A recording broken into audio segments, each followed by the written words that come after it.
All right, peace, peace, peace, peace, peace.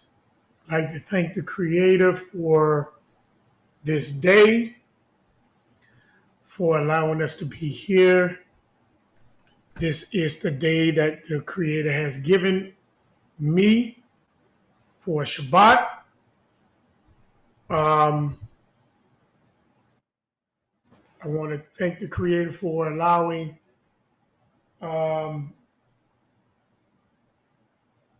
me to be able to come and worship. You got to forgive my hair. It's going to get fixed today. But I thank the Creator for allowing me to be here today, for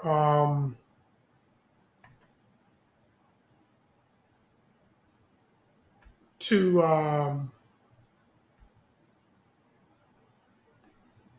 begin to give to speak the truth to those that wants to hear the truth. And I'm not the only one that's speaking truth. I'm not, but I do know that um, a lot of people come with different points of views and what they call truths. Give me a minute. Let me lighten up the place here for a minute. Just give me 1 second.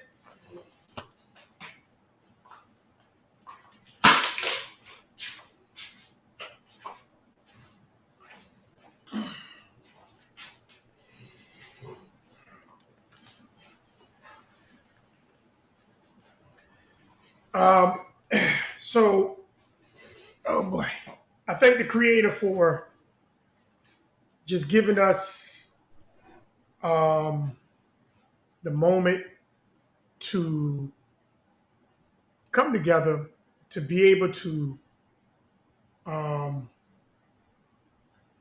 gain the respect of what we need to gain the respect for. Um,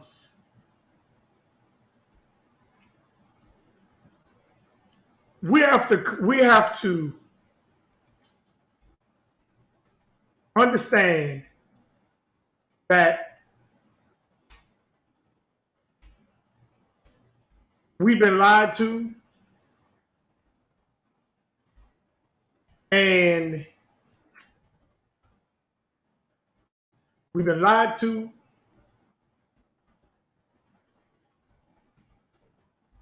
and we are being exploited at the same time. And a lot of us we don't even understand, or don't even, some of us probably don't even care rather if we're being exploited or not. Some of us really don't. Some of us really don't care if we're being exploited. We just continue to keep doing what we feel is necessary. Someone can show you the truth and you don't even care if that's the truth. You just continue about your own day. You go about your natural day. And a lot of us we just pretty much um, have our own opinion, and that's okay if you have your own opinion. It's okay if you have your own opinion. That's okay. I'm not mad with an individual who have their own opinion. You are a, what you call it, a you are a person, and you're supposed to have your own opinion. You'd be a fool not to have your own opinion. But you have to make sure that your opinion, your opinion, you have to make sure that your opinion is not an opinion, is not an opinion that is out of line or out of sync with truth. All right? Because we want to make sure that everything that we say and the things that we bring about it lines up with literal factual history. It doesn't bother me how people feel about me because that doesn't bother. We just come up with all kind of fantasies, and I don't understand why we come up with fantasies. You know, like I'm being told about the calendar. I don't know what the calendar is. Well, how do you know if I don't know what the calendar is? You know, a brother wanted to interrupt what I'm about to present today just to have a conversation about a calendar. And we say, oh, well, the calendar is going to help save you. Well, show me where the scripture tells me that the calendar is going to help save me. Because I was told that Israel lost everything. That's what I've read. We lost everything. And we're just now gradually gaining it back. So how do you make up time that you have lost and now you're keeping the calendar? Because you say, oh, excuse me, this is the correct calendar. Well, Israel went through so many captivities. Why would Israel have the same calendar as the heathens? How did the Assyrians keep their months and the days of the year? How? Can you show me how? How did the Moab do it? How did the Canaanites do it? How did Japheth keep their calendar? We say, well, today ain't Saturday. I don't give a pretty much flip tail about what you call the day. Today could be fish day. I don't care what it's called. You can say, well, the names of the days is known by gods. So is your shoe Nike. Huh? So is the car that you drive in Cadillac. All those are God's names. But you don't have a problem riding the Cadillac. You don't have a problem putting on Nike shoes. So why do we feel like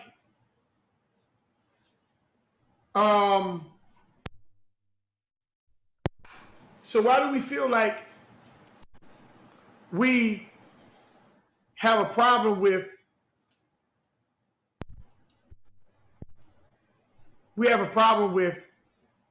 the days of the week? Oshkosh. Y'all know who that is? That's another god. Those are clothing lines. A lot of stuff is named after these idol gods.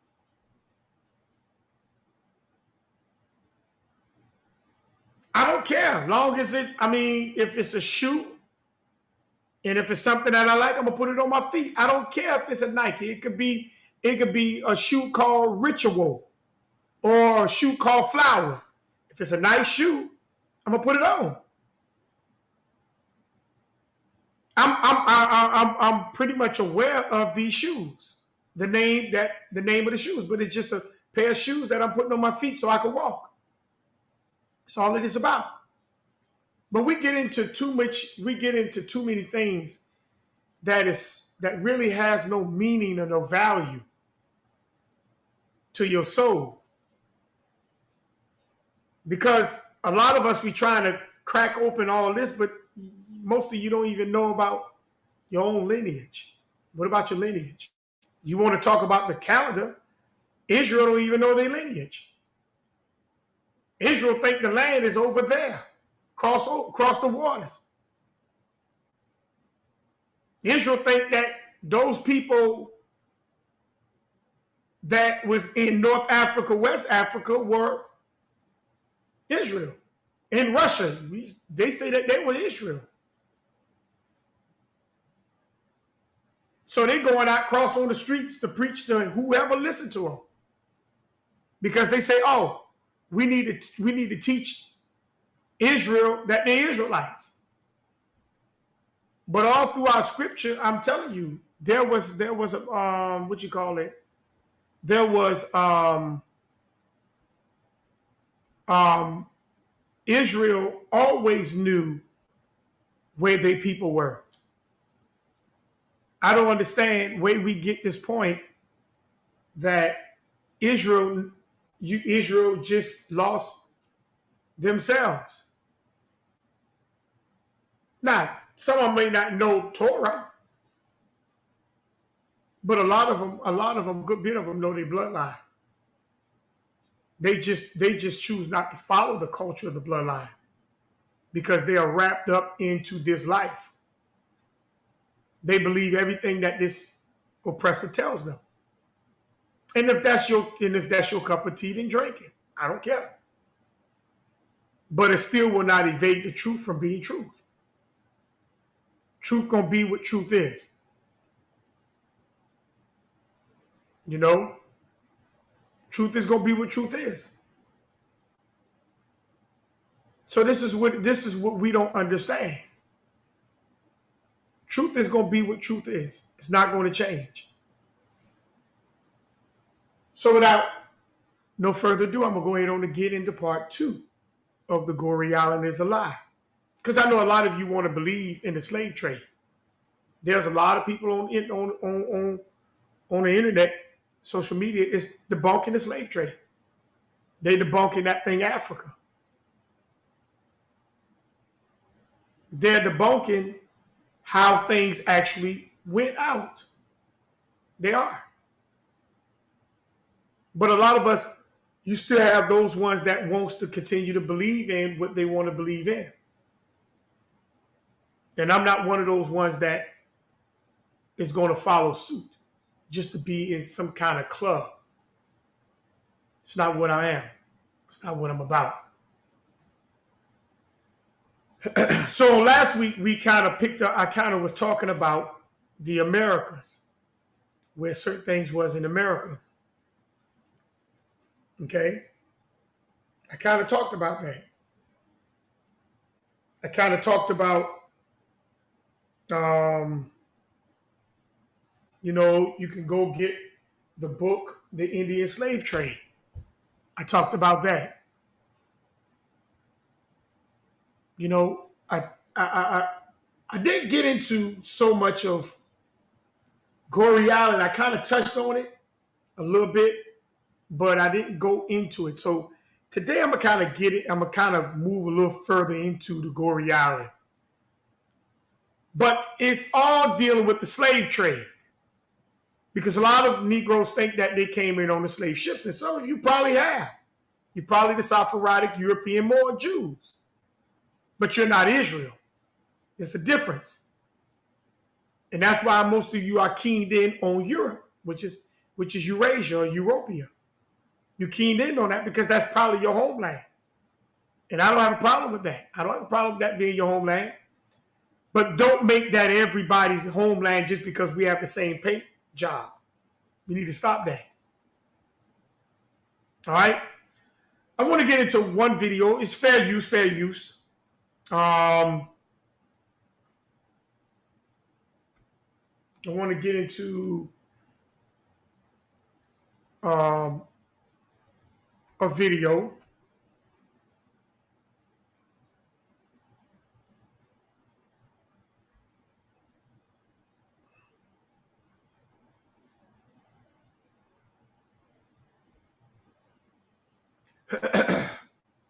In this video right here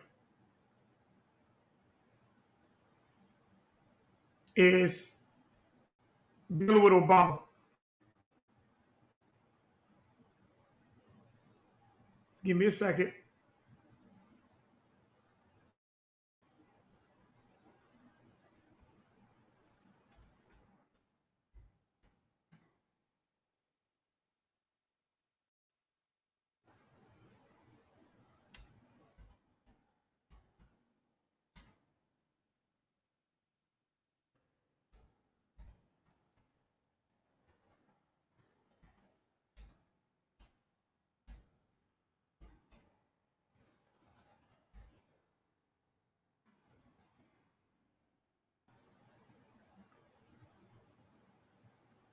It's a 2-minute video.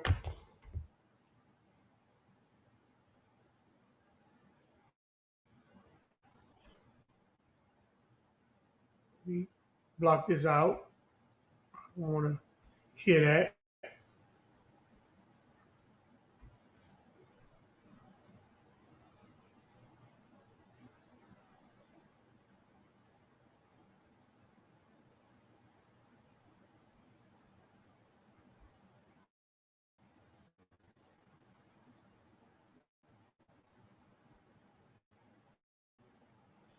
I just want to block it out for. Okay, here we go. Let me stop it right here. Let me go back. Let me go back. Let me go back to the studio. Let me go back to the studio.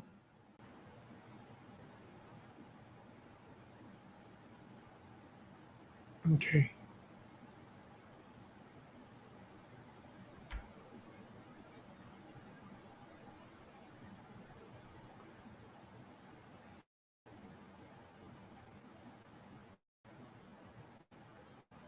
Here we go.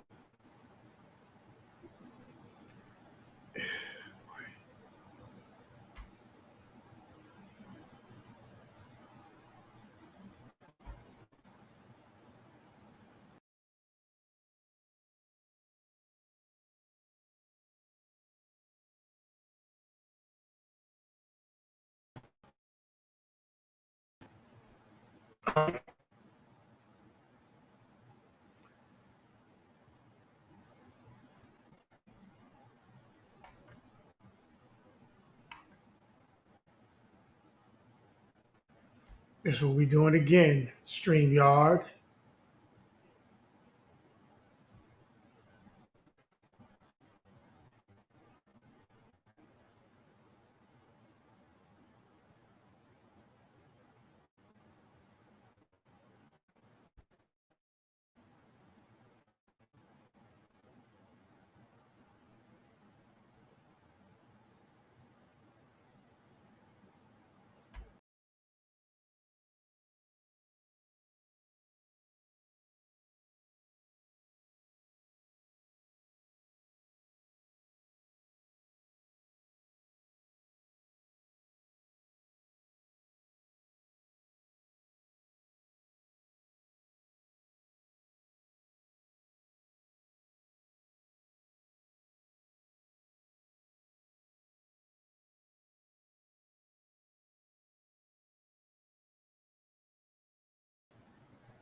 All right.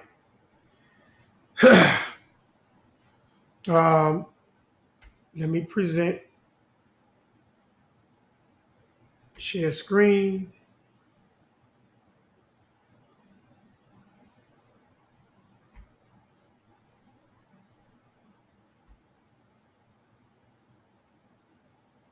New tab.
All right, let me go ahead and hit this right here, share.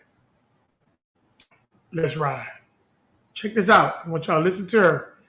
And I want y'all to tell me rather not if she's telling y'all that Goree Island is fake. And look at the title. Obama visit Goree Island, a slavery site with disputed importance. Let's ride.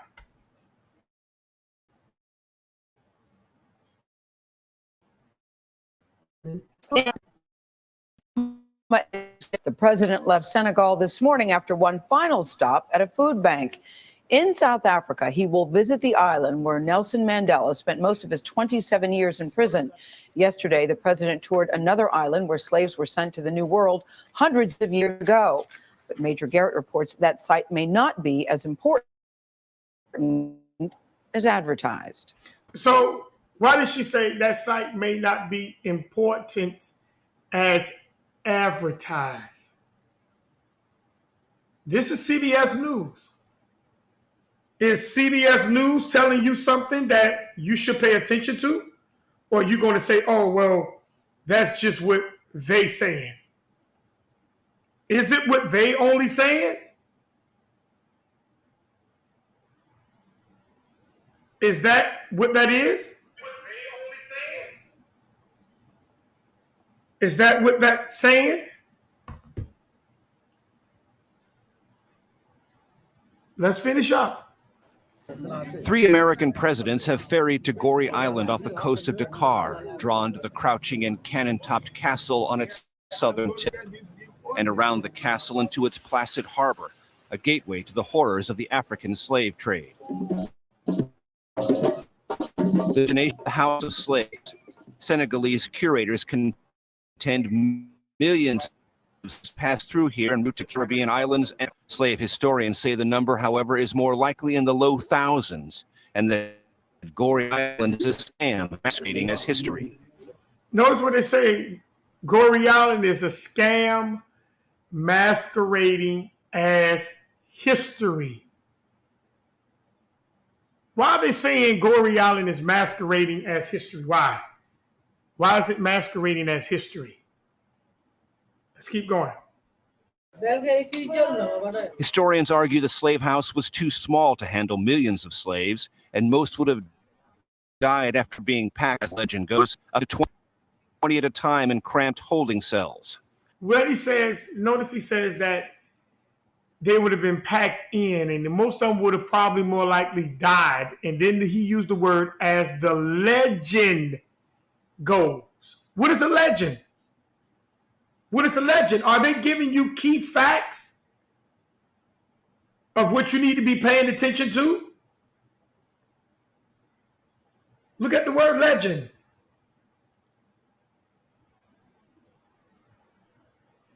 Legend is a traditional story, sometimes popular, regarded as historical or but unauthentic. So are they using words? Are they using words that you need to be paying attention to? Or are they just telling you that you come from Africa because that's where you literally come from? This particular piece says it's a legend. It's a legend, family. It's a legend. So why is it a legend? Why did they call this a legend? Huh? Let's go to another one.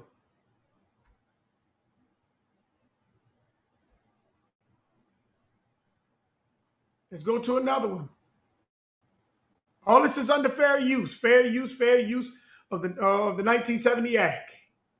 We're using to teach, critique, and to criticize for our edification. Okay? We're moving this under the Fair Use Act. Fair use for your caboose. Choo choo.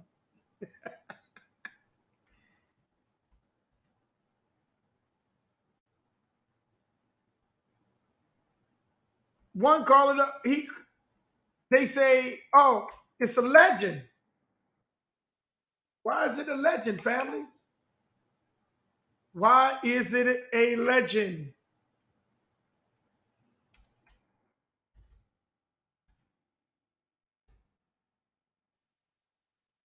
It's a legend.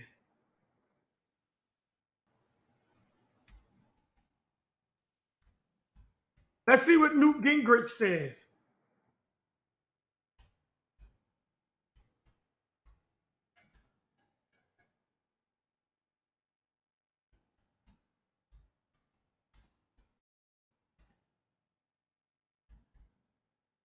This is Newt Gingrich. Here's another one. The 1619 story.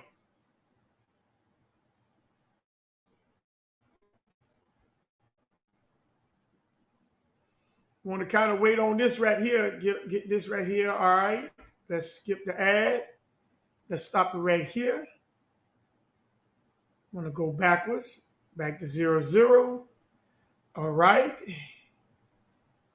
They say it was a lie. They said it was a lie, family. That's CBS News. Let's look at another one.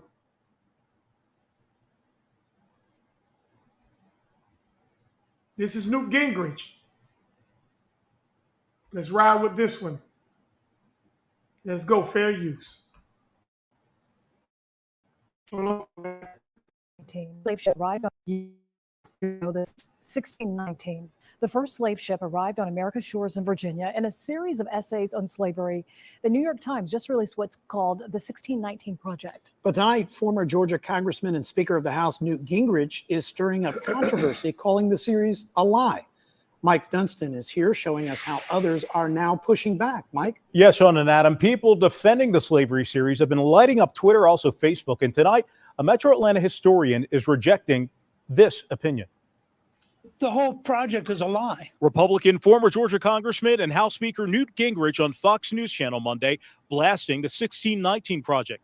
Some of the essays titled, "Most Americans Still Don't Know the Full Story of Slavery." Also, a vast wealth gap driven by segregation. And slavery gave America a fear of black people and a taste for violent punishment. I think slavery is a terrible thing. I think putting slavery in context, I think certainly if you're an African American, slavery is at the center of what you see as their instincts. But most Americans, most of the time, there were a lot of other there were several 100,000 Americans who died in the Civil War in order to free the slaves. I don't think Newt Gingrich. Now, notice what he said. There was a lot of other things going on besides what you was thinking that was going on. He said a lot of white Americans died in the Civil War trying to free slaves. We're going to talk about them slaves in a minute. Who they was freeing. Was it the Negro? Was it the Negro? Or was it something else?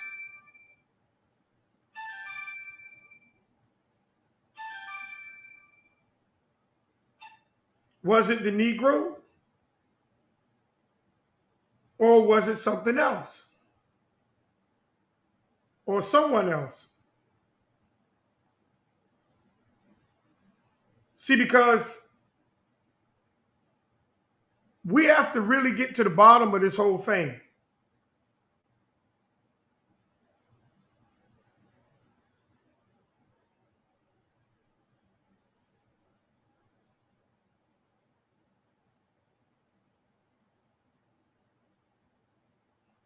We have to get to the bottom of this whole thing.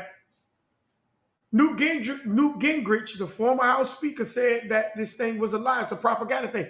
He said the way the Negro think is not how that thing went down.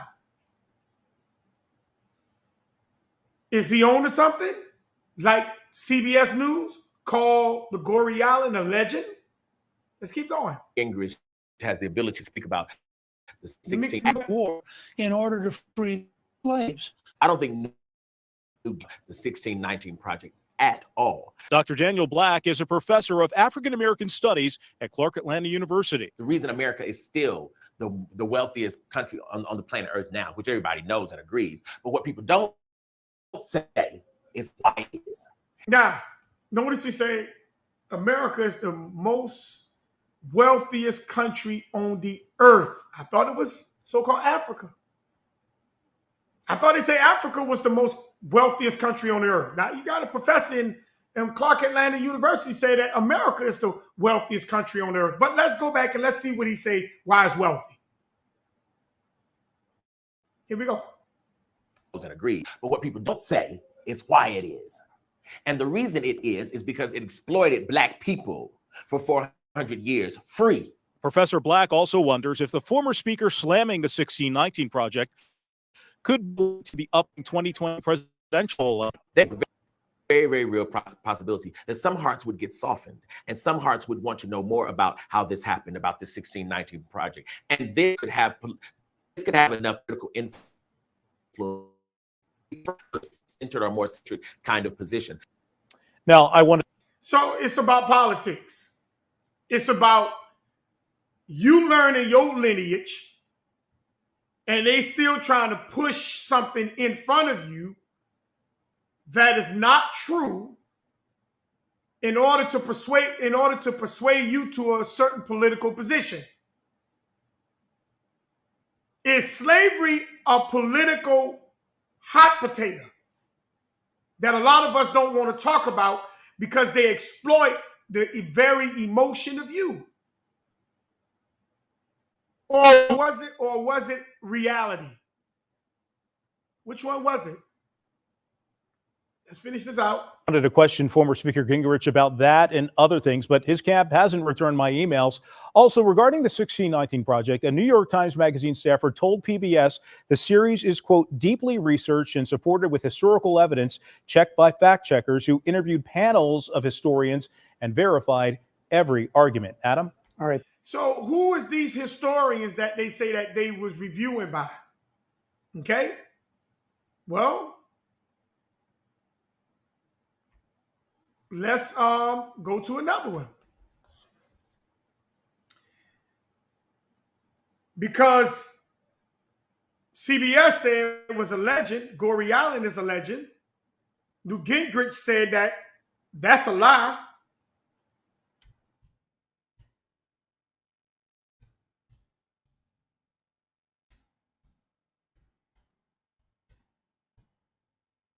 Now we're going to go to Senator Dick Durbin. Now, a lot of stuff I'm pulling up is not new. They already had exploited this. I'm just kind of going over this to kind of reiterate certain things of me getting into the Goree Island story. So we have to really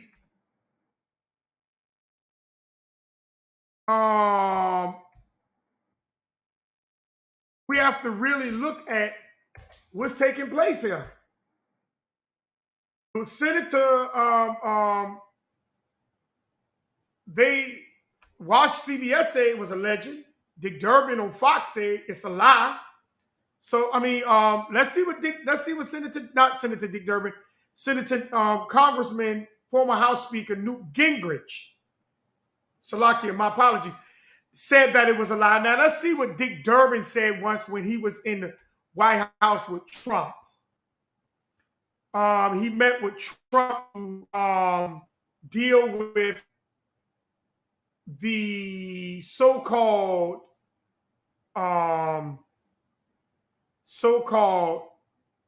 Negro continent. Let's see what we have going on here now. Because it's kind of funny that Washington CBS News would tell you that it's a legend. Newt Gingrich tell you it's a straight lie.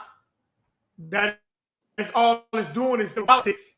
Is to get you to push towards the Democrats. It's a political position. And now let's see what, here we go back to CBS again, but now this is dealing with Senator Dick Durbin when he met with Trump when Trump was in office. All this is fair use. I'm under the Fair Use Act of 1970. So let's ride and let's see what this says. Check this out. Listen to them. All right, the President of the United States has on Twitter denied that he made what's been reported as derogatory comments about Haiti, El Salvador, and countries in Africa. He called them countries, reportedly. Well, he's denied them on Twitter, and now we have tape from Senator Dick Durbin of Illinois, who was in the Oval Office with the president, and the president said those things. We're going to roll out what he had to say. Last night, several Republican senators said that they were embarrassed by what the president said and wanted to be more visible in their support of our bipartisan effort. I'm hoping that others will join them. I will tell you, I want to add this for the record. My colleague, Republican Senator Lindsey Graham of South Carolina, spoke up and made a direct comment on what the president said. I was very proud of him. It took courage for what he did. And I made my own comments in response to it.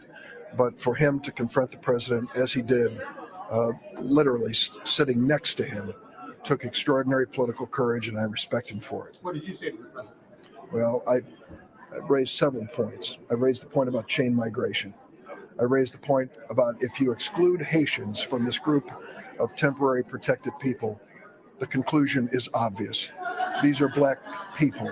These are folks who bring a different aspect to temporary protected status than those who are from Central American countries. He knew it, and we all knew it. What's more disheartening for you, the fact that you heard him say it, or the fact that apparently a large...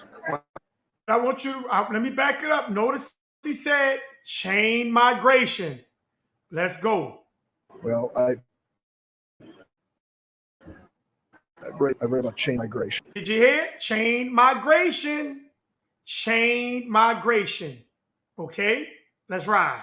Central American countries. He knew it, and we all knew it. What's more disheartening for you, the fact that you heard him say it, or the fact that apparently a large portion of his base believes it? The most disheartening thing is my belief that it was the first time words that hateful had been spoken in the Oval Office of the White House. I think back presidents throughout history, and I cannot imagine a moment where a president sunk to that depth. That's what breaks my heart. Senator, why not come out of the why let it play out in the media and then address it today? Well, I can tell you, as I've said before, and I'll say again, I have a singular mission. And that mission, I spoke to my colleagues, and I will continue to. My goal is not to get headly or make a splash. To get that done. And everything I've done and said before and since is with that goal in mind. Okay, thank you. Hold on, this is not the one I want. Let me go back to YouTube. It's not the one I want. But he did say chain migration, family. So let me grab the one that I'm looking for.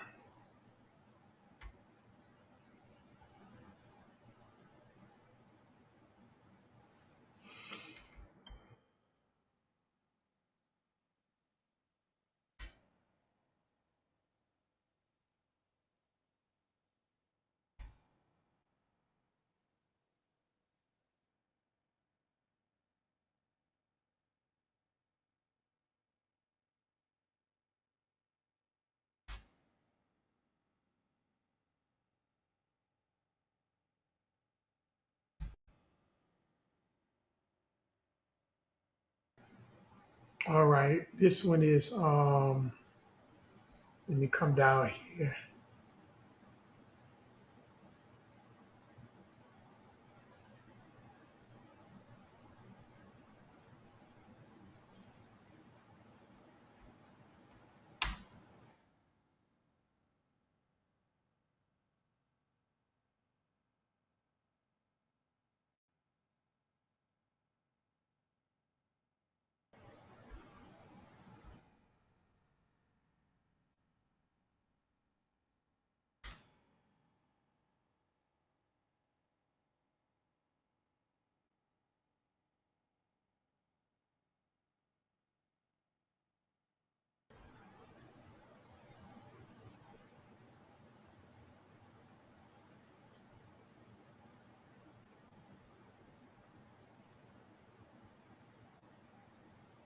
All right, I think this is it right here. It's fair use, fair use. Let me turn this off right here. Okay. All right, let me stop it. Back. All right. Let me grab it right here.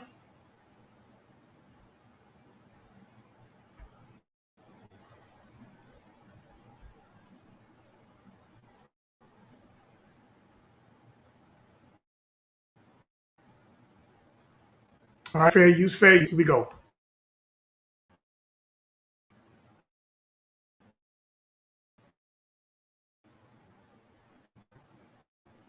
President, in the course of his comment, said things which were hate-filled, vile, and racist.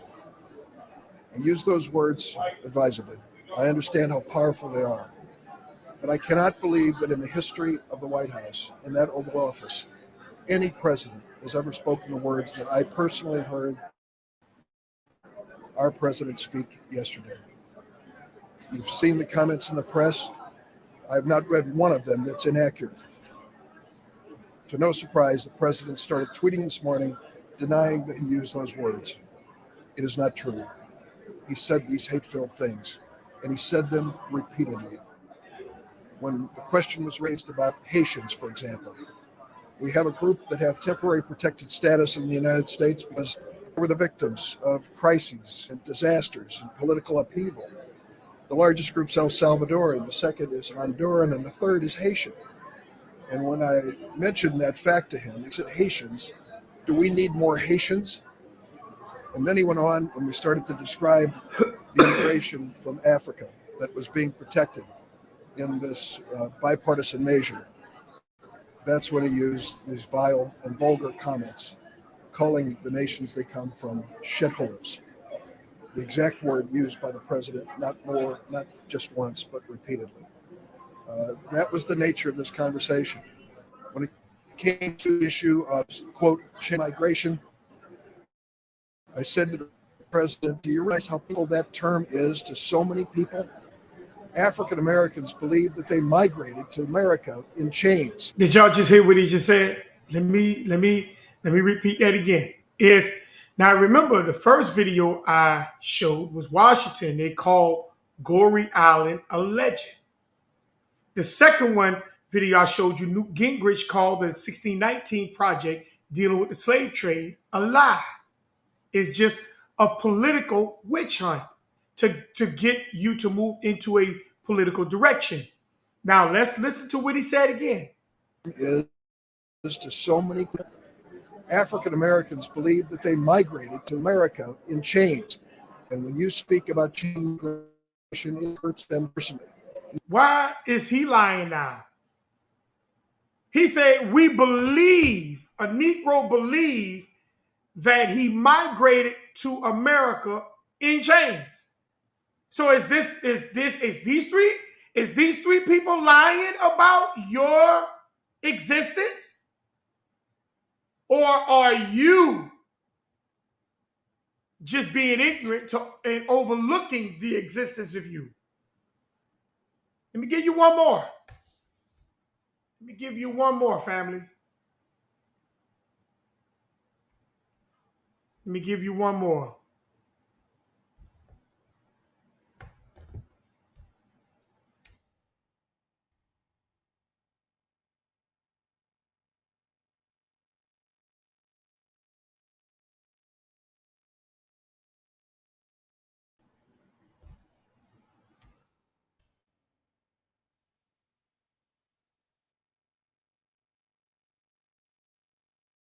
This senator called the Negro Aboriginal. Here he come right here. Let me make sure okay. Straight on in. Quite surprised to see. But let me start back over. Listen to this. Prepare for this interview, I was quite surprised to see you use the word Aborigines talking about. So he's using Aborigine for the so-called Negro of America. He called you Aboriginal. You can see that right there. Senate Alabama probe called blacks Aborigines. Watch what happened. You know, I've dealt with that issue. I've already, talked publicly. And the question you have to ask yourself is, what is the big deal of you being Aborigine? See, because notice they call you African American. He slipped up and called you Aborigine. Should it matter? Let's ride. About that. And my purpose here today is say that I'm very sorry and apologize to anyone whose feelings were hurt by my comment. Why would a Negro be hurt by your comment calling them an Aborigine? Let me start over again.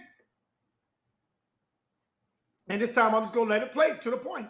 When I was reading to prepare for, I was quite surprised to see you use the word. You know, I've already talked publicly about that. And my purpose here today is to say that I'm very sorry and I apologize to anyone whose feelings were hurt by my comment. I've made very, very clear I don't know where that comment comes from. Well, from your subconscious. Well, I guess. I mean, it's not even a normal thing anyone would say, even if you meant something in a negative fashion. I don't know if you would pull that out. But for me. So he said he didn't know where it come from, but any common sense person will never say that out of their mouth. And they grilled this guy for calling you Aboriginal.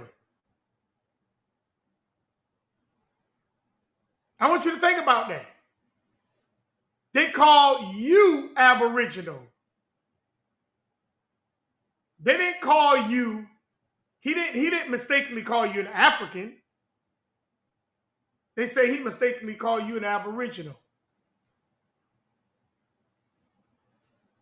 So is he lying? Did he have the slip of a tongue, or did he literally call you who you are? And they don't want you to know that you're the Aboriginal of these lands. Because the real job is to take your land from you.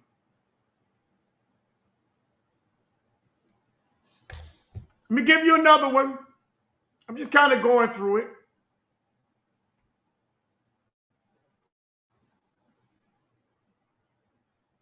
Let me give you another one.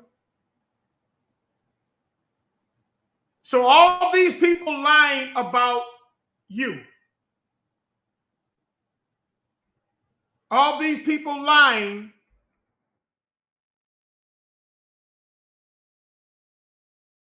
you.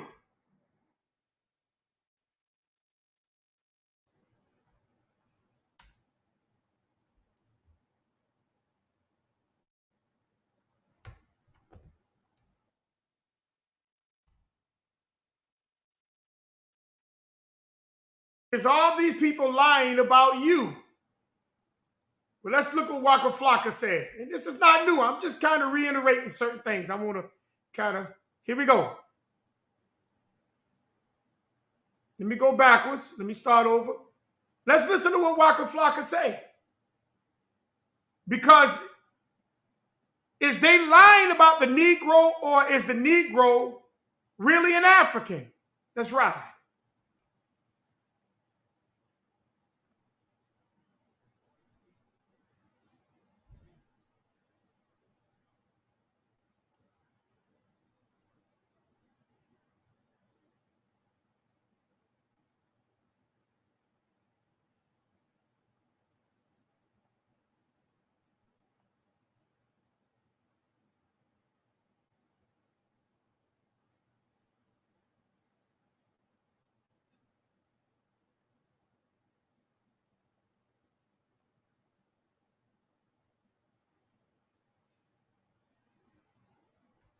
Did you hear what he just said?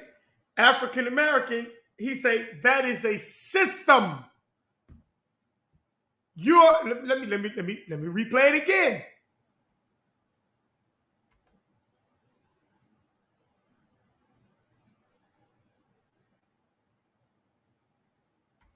He said that's a system. Let's go.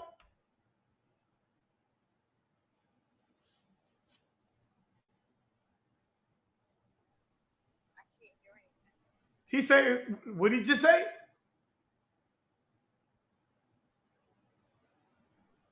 Hello?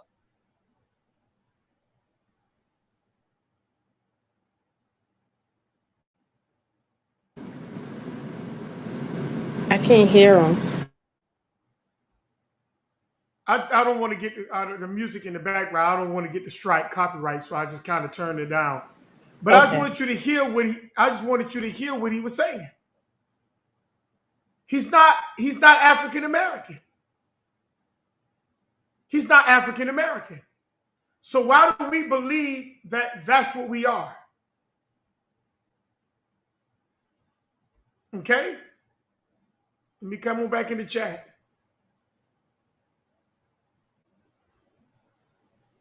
Anybody want to say anything before I move forward?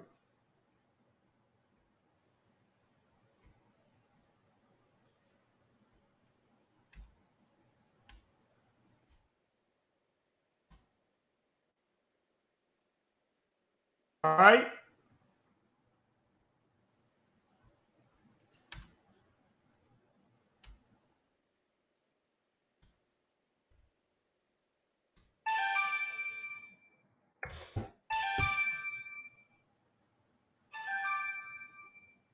Hold on for a minute. What's up, Peanut? Ain't nothing.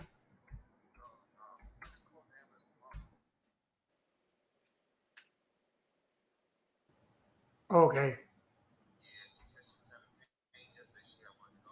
Mm-hmm.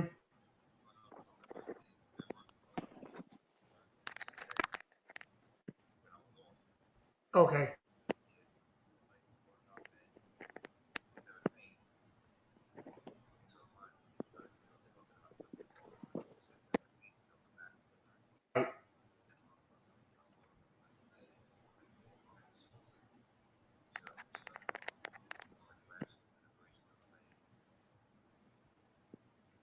All right. Yeah, just keep me posted.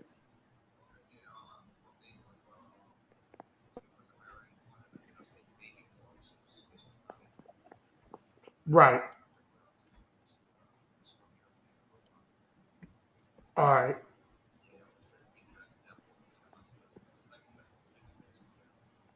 Okay. You gonna need me to come up there?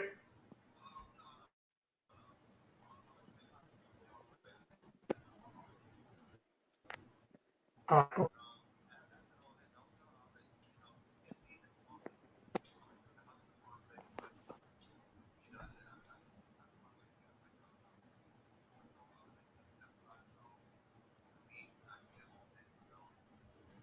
Right.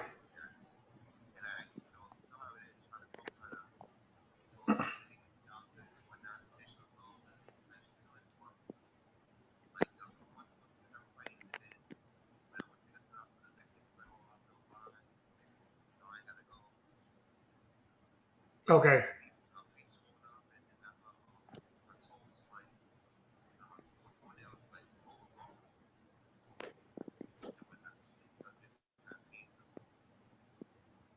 Right. Right. Okay.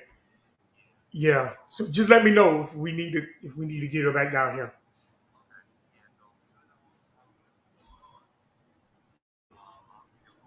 Okay.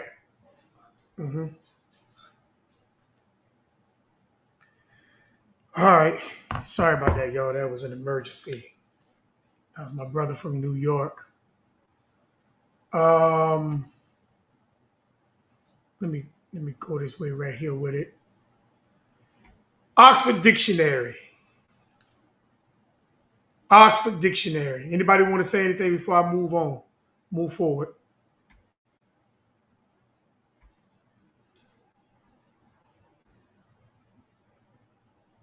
Okay. You can look at this here.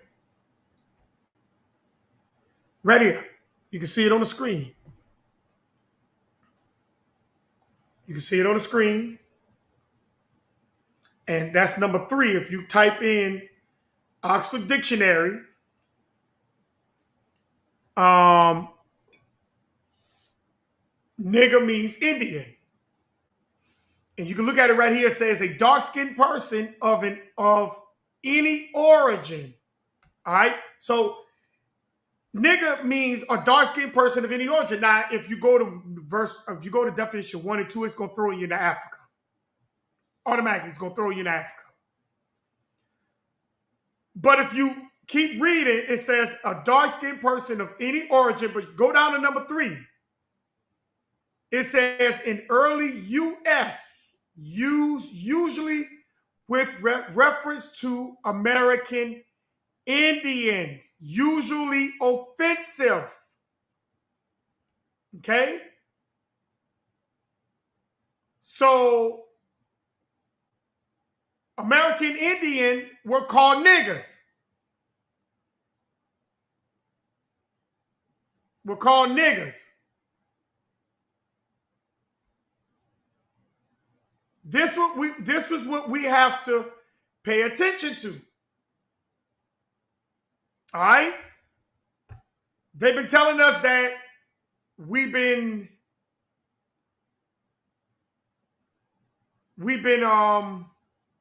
came on slave ships.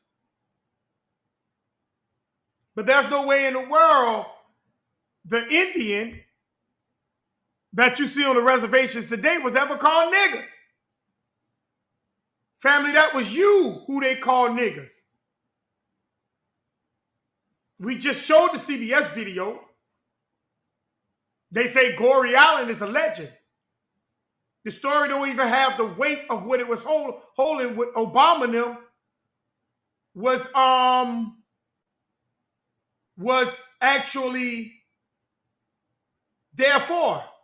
Number two, Newt Gingrich, the former House Speaker, said that the 1619 Project was a lie. It was just a political stunt to push people to the left, especially the Negro. They wanted you to have that empathy of a politic mind, to vote Democrats over Republicans. It's a political position. Number three, I showed that Newt Gingrich sat there and said what? That when Trump was in office, that when he said Trump called Haiti a shithole. But then we turn around and he turned around and say, in like African Americans, that's a sore subject because they believe that they migrated here through on chains. And then I just showed you Waka Flocka. He sat there and said he's not an African American. That's a system. And then I just sat there and showed you the definition from the Oxford Dictionary. The number three. It's the number three definition, nigger. And that refers to the American Indian. Why would they put the American Indian being called nigger? See, this is what we have to pay attention to. They're giving you definitions and they're showing you they're giving you the story. But the problem is, are we paying attention to those stories that they're giving us? Or are we just simply whatever they throw up, we just eat it up? Are they telling us the truth? Are they telling us the truth? Well, let's go to something else.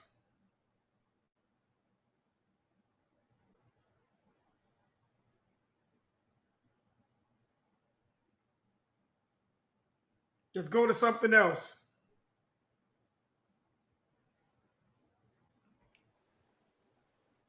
If one of y'all want to say something before I go in get to this next point, you can. You have the flow for right now.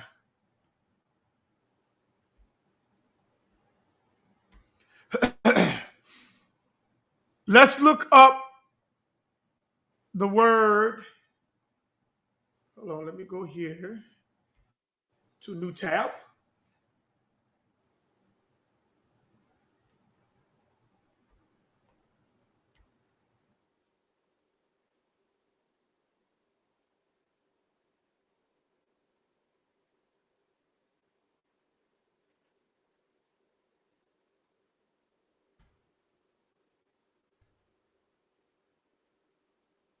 Afrikaans definition. Let's look this in. Let's go back here. Let's share this right here. Afrikaans.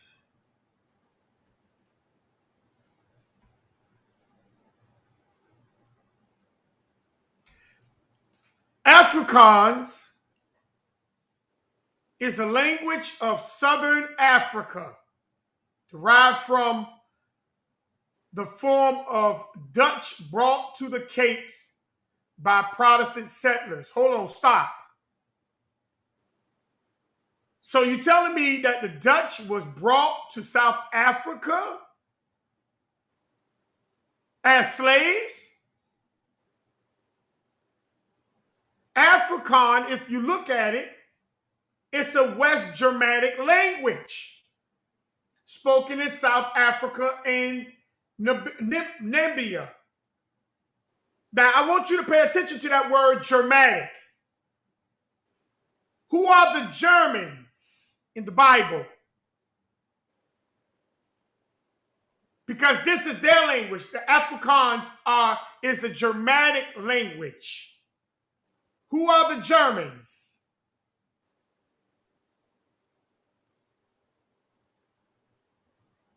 Because it says relating to the language, Afrikaans, or to the what?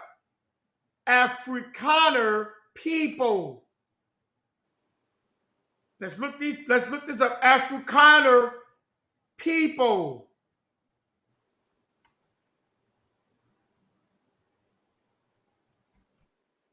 You're talking about an Afrikaner people.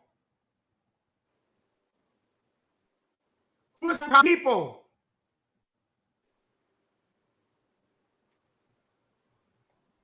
The Afrikaner people are South Africa's ethnic group descended from predominantly Dutch settlers, first arriving at the Cape of Good Hope in the 17th and the 18th centuries.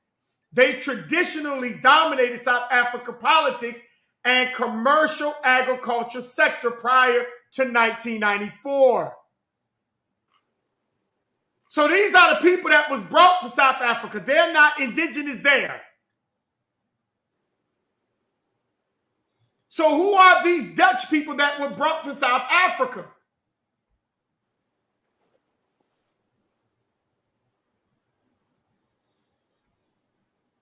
Who are these people?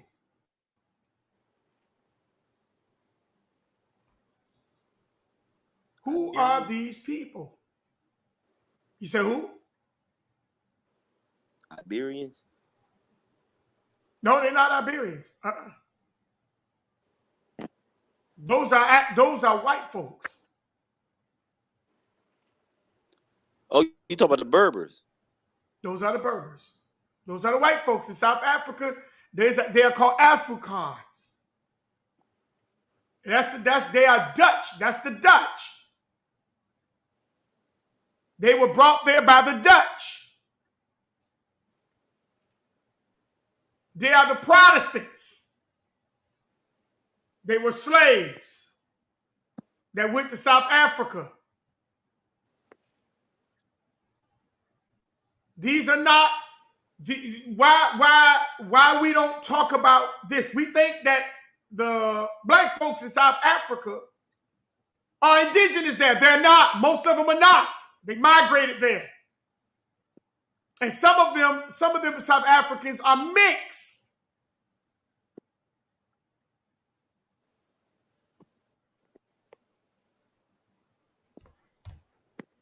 They're mixed.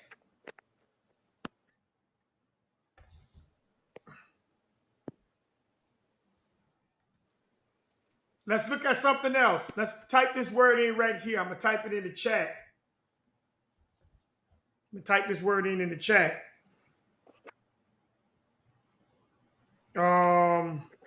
Just had it. Here we go. Then I'm going to look it up. COLONUS. Person. This person, hold on.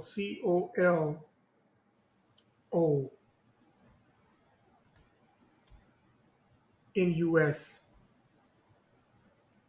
It's going in. Look up that person. Look up that word right there. Let's see what that word is. While I pull it up on the screen.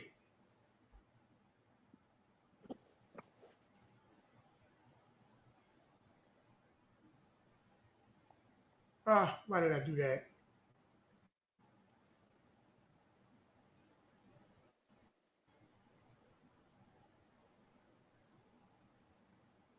Okay.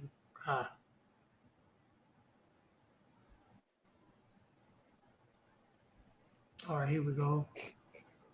Come back here. COLONUS. Persons. Who is this? What kind of person is this? All right. Let me come back.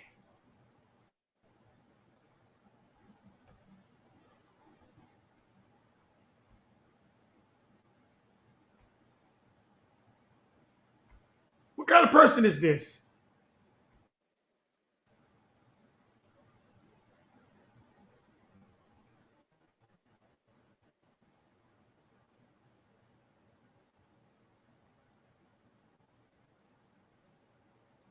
A colonus person, colonus, is a person in the late Roman Empire and the early Middle Ages. A colonus was a tenant farmer. Now, I want y'all to, that's very important.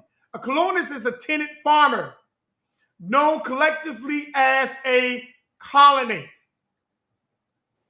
These farmers operated as sharecroppers, paying landowners. This is why I say you got to pay attention to the word game these people been playing with us.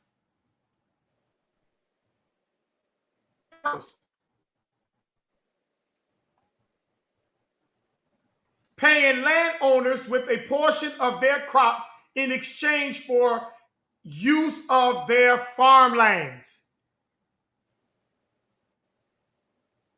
See? The colonist tenant landlord relationship eventually degraded into one of debt and dependence. As a result, the colonist system became a new type of land tenancy, placing the occupants in a state between freedom and slavery. See, the colonist system can be considered a predecessor of European fraudulent soft serfdom. Now, that is very important because what Martin Luther King was talking about.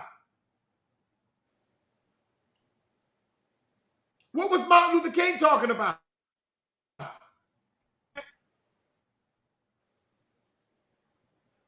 These folks were farming on our land. We were teaching them how to farm. They was working on our farms.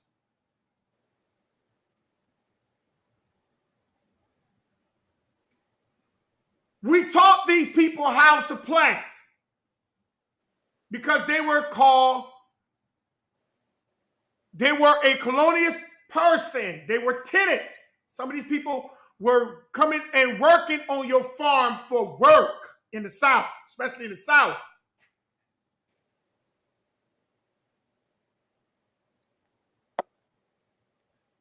But we don't believe that.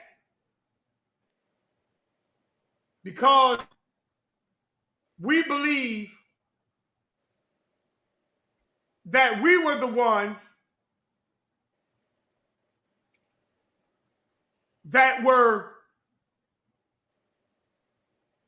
sitting there coming on slave ships working.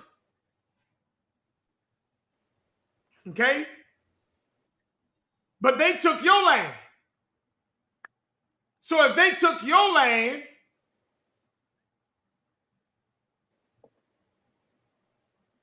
how was it that, because here we go. One brother told me today that black folks didn't have white people in slavery. in the South. This is what one brother told me today. Black people didn't have white folks in slavery.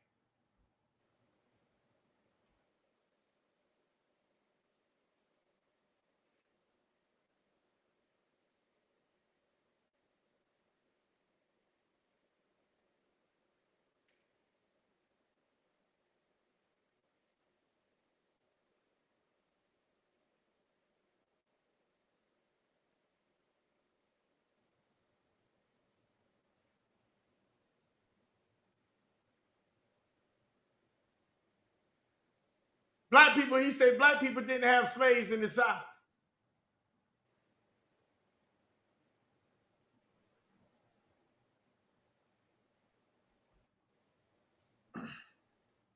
He said, black folks, so-called black people, so-called, did not have slaves in the South. AfricaAmerica.org. I'm just gonna read this site real quick. Did black people own slaves? Did black people own slaves?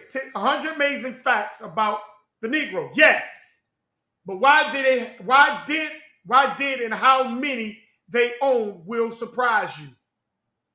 See, a lot of us don't believe that in the South we own land. A lot of us believe that all we are just slaves.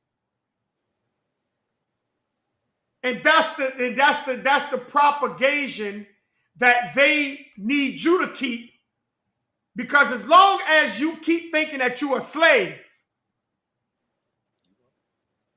then you tell me how far you're going to get in life.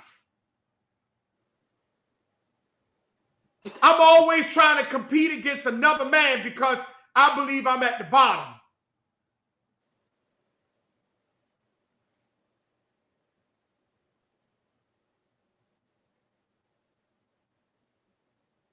Free black slave masters in South Carolina, 1790 to 1860. Black slave holding is a historical phenomenon which has not been fully discussed, because we always was thinking that the Caucasian was the slave master and you was the slave.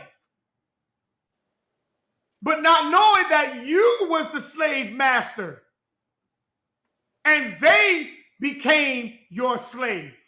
They became your what? Your colonious person. They became your tenants. They contract with you to live here. Remember, they came here on ships and they bumped into a group of people that were here. So now they come off ships and all of a sudden they set up shop and enslave you, or they come off ships and set up shop and then go back over to another hemisphere where they came from to gather up a bunch of us and bring us over here and put us to work. How foolish that sound, because slavery was a business.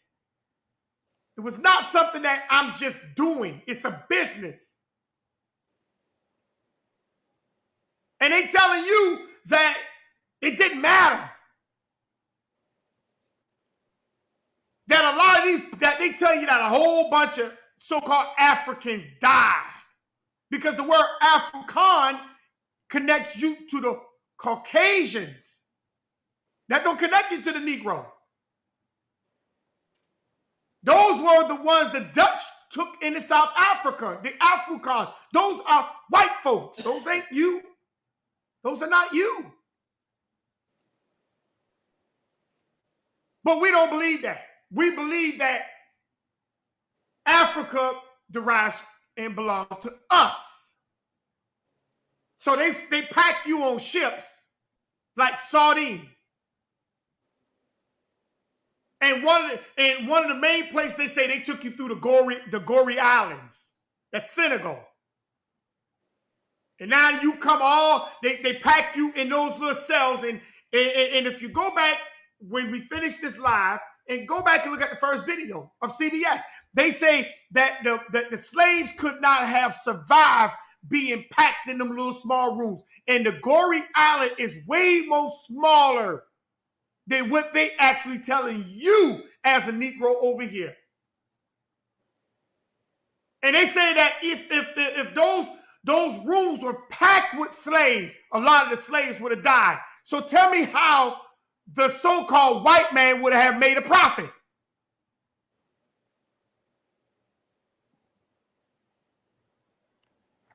See, a lot of times we don't use our thinking to realize, oh, you know what? I need to go back and look at this thing closely. We just take the word for what they tell us.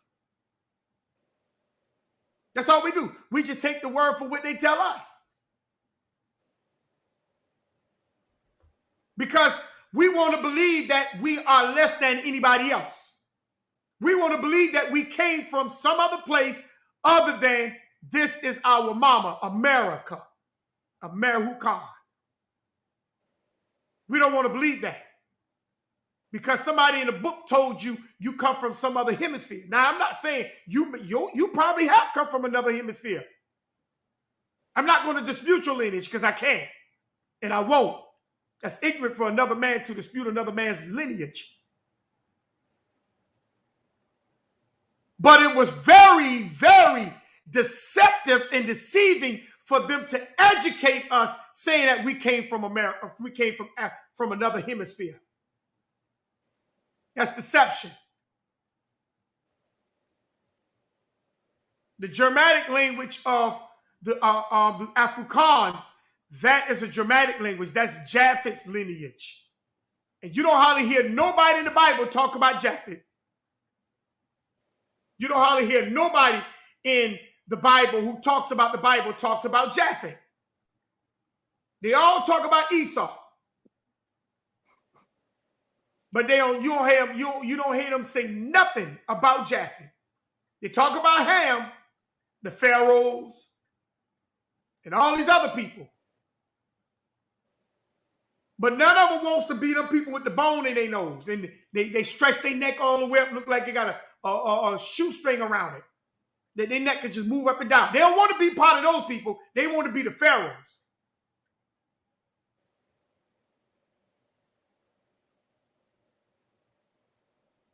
This is what our people had done, pulled their mind down into wars. This way we done got to the point where we just became the bottom of the barrel. And we can't get mad at people how they treating us because we're treating ourselves that way. We don't believe grandma. Grandma don't know what she's talking about. Granddaddy don't know what he's talking about. Great-granddaddy, great-grandma don't know what they're talking about.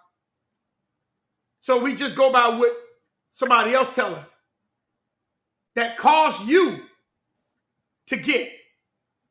And then it takes you away from the land.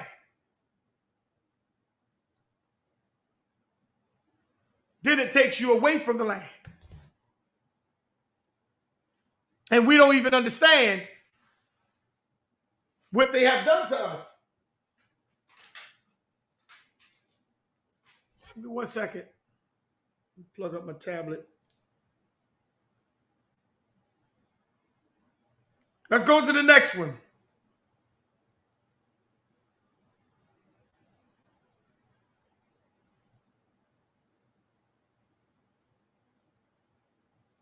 Let's go to the next one.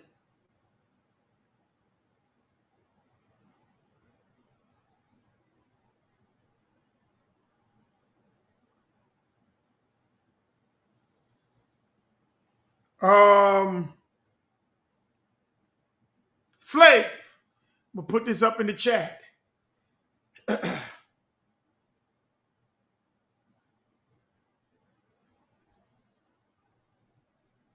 Slave.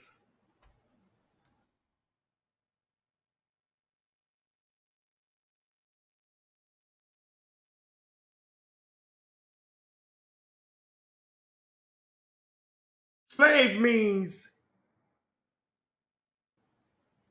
bondsman,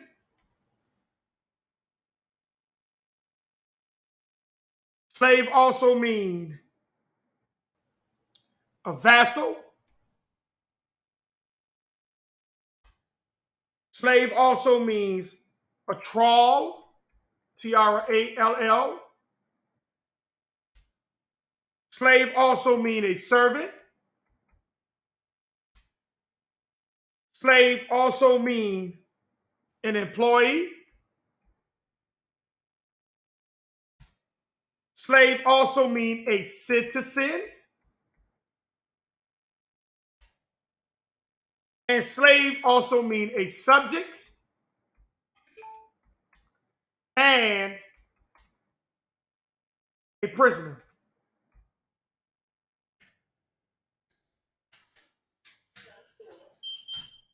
So this is what slave means.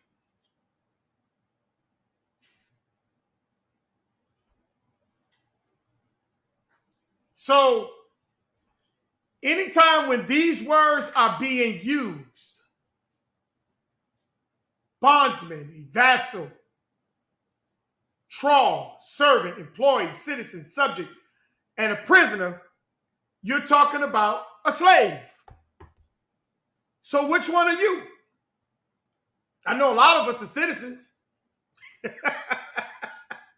You're subject into the United States jurisdiction. Some of us are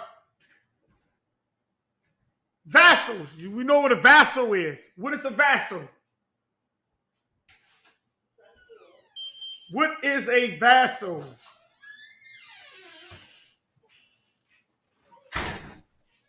What is a vassal? A vassal definition is a holder of land by what? Fraudulent tincture on conditions of homeage and allegiance. Some of us we're holding land for this corporation. Huh? A lot of us we don't want to produce that information that's what we are doing. But a lot of us we are. So I put up the definition for the word slave. And a lot of us we fall into this bracket either as a bondsman, a vassal, a thrall. Let's look up the word thrall.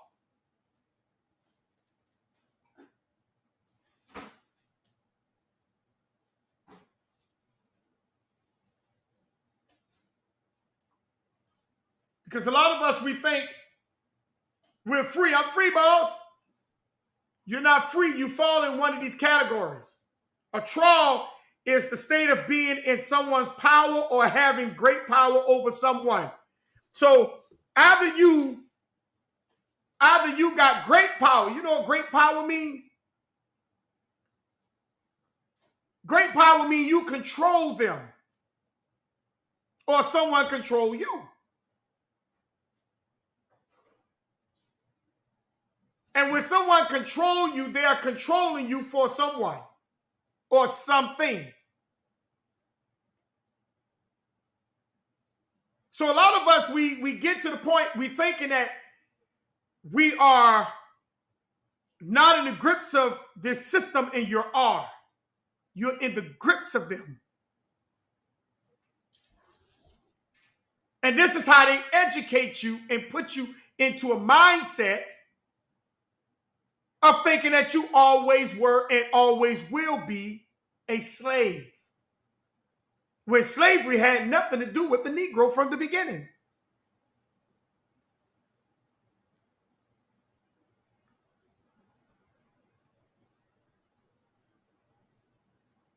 Let's look up this word here.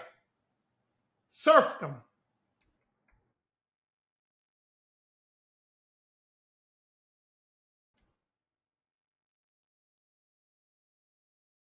Serfdom.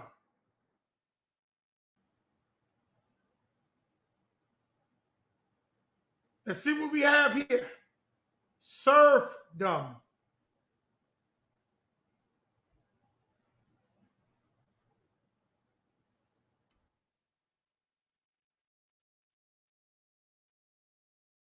What is the serfdom definition? Serfdom is the state of being a serf or a fraudulent labor. It says serfdom was the what? The status of many peasants under the federalism, specifically relating to what? Manurism. And similar system, it was a condition of debt bondage and indentured servitude with similarities to the differences from slavery, which developed during the late antiquity and the early Middle Ages in Europe, and lasted in some countries until the mid-19th century. Unlike slaves, serfs could not be bought. So when you're talking about serf, let me put that up. They cannot be bought.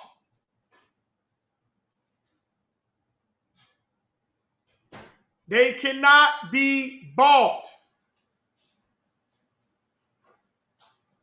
There you go right there. I just wanted to put it up.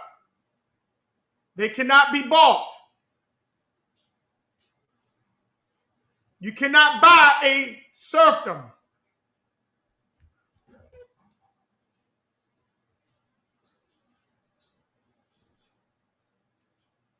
All these are forms of slavery.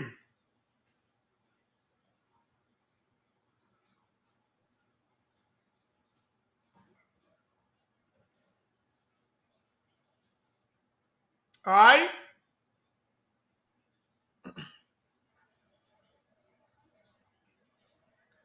And also, we're a lot of us are familiar with this word, Slav.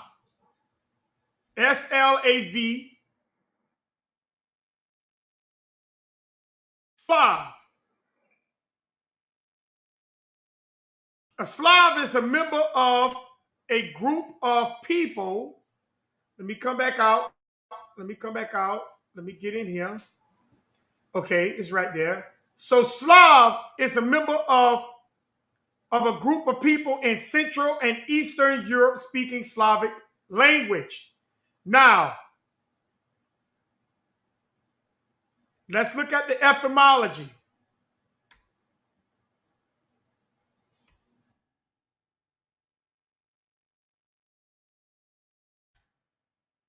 Let's look at the etymology for the word Slav.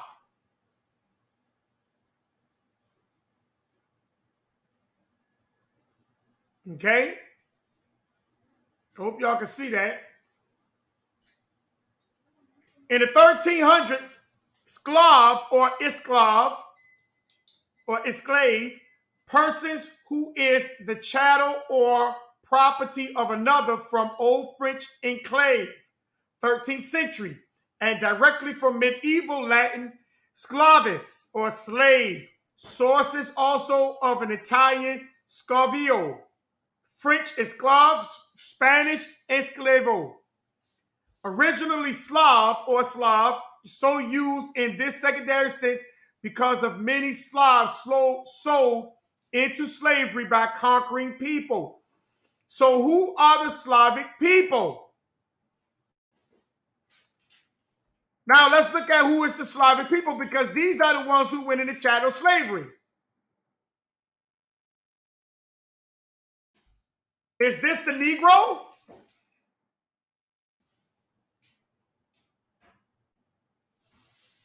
Here are the Slavic people, right here.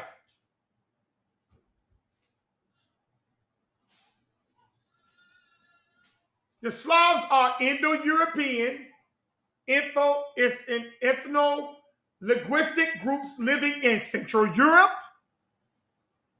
Eastern Europe, Southeastern Europe, Northern Asia, and Central.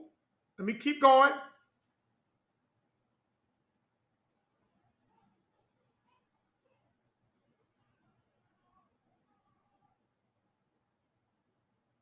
Let me go over here. Central Asia. That's your Slavic people.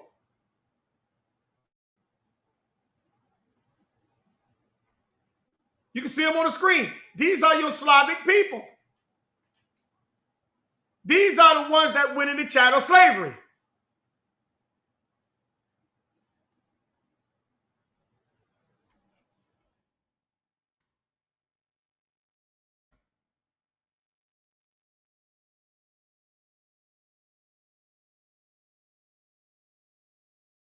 But guess what? You don't have a lot of these people. You don't have a lot, especially a lot of Israelite camps. They don't talk about these type people. They'll say, well, F these people. Well, how are you going to F them if they was going through slavery the same time as you crossing the Atlantic Ocean? So where were they on the boat? Where were they? Were they not on the boat? Because they were taken not just into Europe as slaves, but they were also brought over to the Americas as slaves.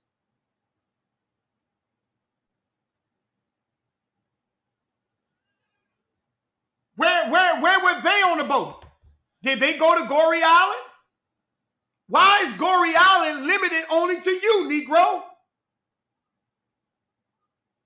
But they were in Europe and never went through Goree Island.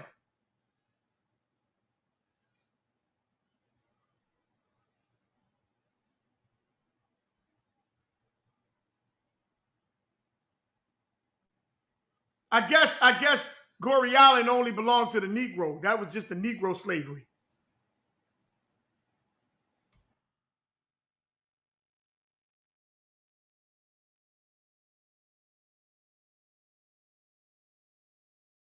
Triangle trade.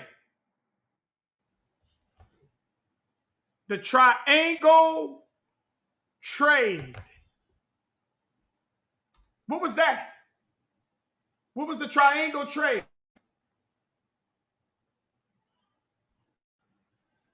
See, we talk about, we bring up the triangle slave trade. That was the transatlantic slave trade, but it was really called the triangular trade. And it was a trade route. That's why they called it the transatlantic slave trade. But it was not, it was really called the triangular trade. And it was trade between three ports, regions. And what was the three port regions that it was trading in?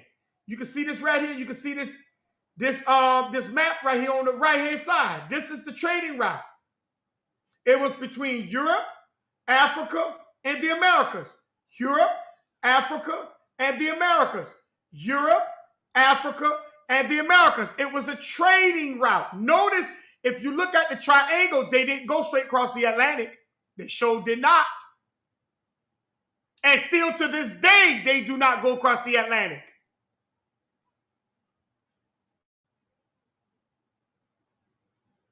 The trading route, they were trading goods. Okay? Those was the trading routes. In the colonial era, the various colonial played different roles in what was produced and used for trade purposes in the triangular trade.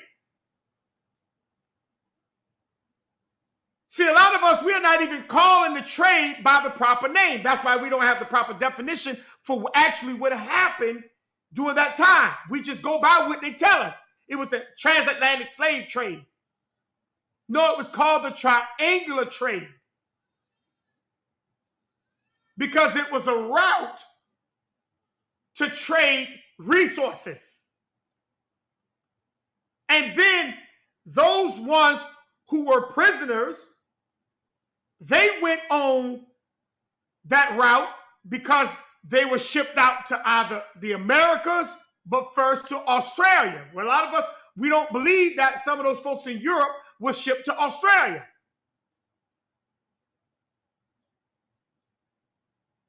And then the Americas. They were also trading. It was ports.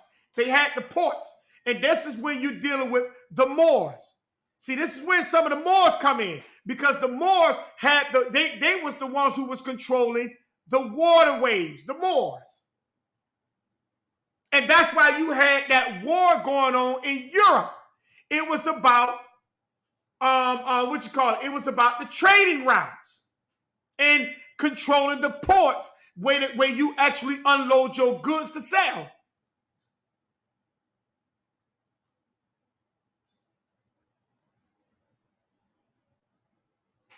And the only way that the Spanish and all these, like Fernando and Queen Isabella and their families could have controlled, they had to conquer the Moors, which were the Iberian, what we call the Iberian Jews. And those are the Africans, the European blacks, so to speak. And they had to conquer them. And the last historical site that the Moors of Europe, the Iberian, which were the Arabs, the last stronghold that they had was in 1492 of January, which was called Granada. Granada, Spain. You can look it up. The triangular trade was between the America, Africa, and Europe was the last to enter the trade in 1492 because Europe was not in control of anything. In fact, Europe was conquered. They was coming from under the power of the Iberian Arabs.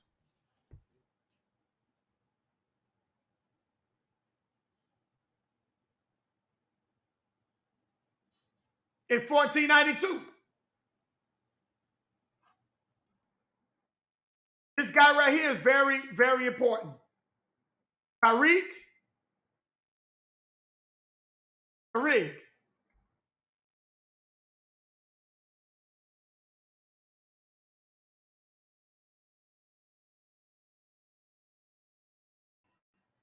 Al-Tariq conquered Spain.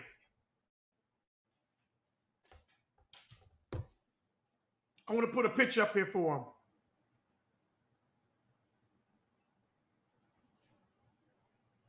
Here you come right here. This is a picture of him. But I want to get it close up. I want to put one up here. This one right here. That's Al-Tariq. That's him. Claim of the Dark Ages, hide your history. Mighty warrior Tariq al-Bin Ziyad. This guy was one of the warriors.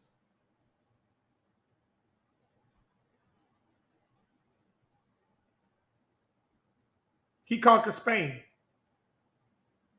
But see, look how they try to present. They try to portray him as he was a mulatto. He was really a mulatto.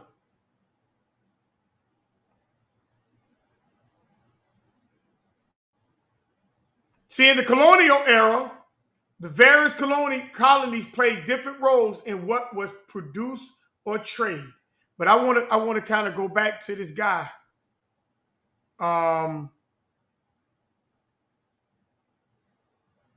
This guy here. He was also known as Tariq in English, was a Berber commander who served the what? Umayyad Caliphate and initiated the Muslim Umayyad conquest of what? I can't pronounce that word. Hispania in 711. Where is this place here? Visigoths, Hispania. Who is these people? Let me highlight it. And let's look this up. Let's search the wave.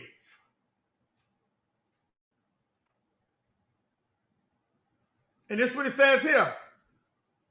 If the kingdom officially, the kingdom of Goth was the kingdom that occupied what is now southwest France. Okay? Southwest France. And the Iberian Peninsula from the what?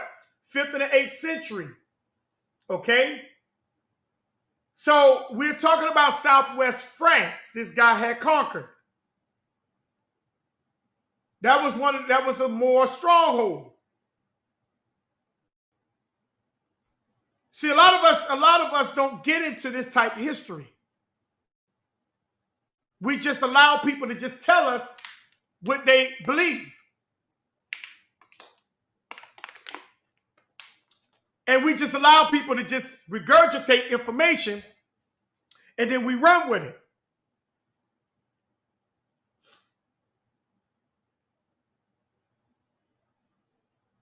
It was called the triangular trade.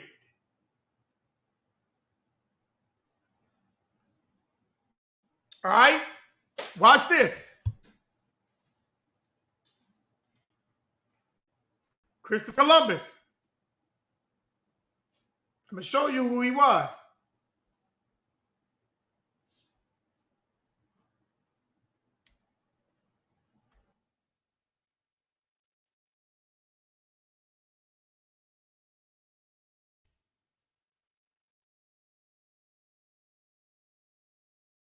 Christopher Columbus.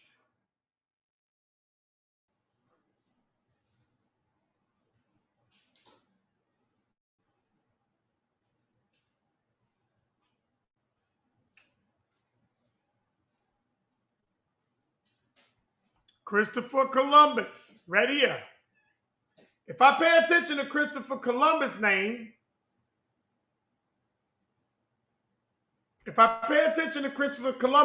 look at his name, Columbus. Remember what I told you, and I think I put it in the chat, if I'm not mistaken, all the names of these servants. A colonist person. Let me put it up here. A colonist person. And if you look at Columbus' name has the word colonus in it. Meaning Columbus was a slave. He was a servant. He was not acting on his own. He was acting under the power of a jurisdiction. Christopher Colon. In Spanish is columnas.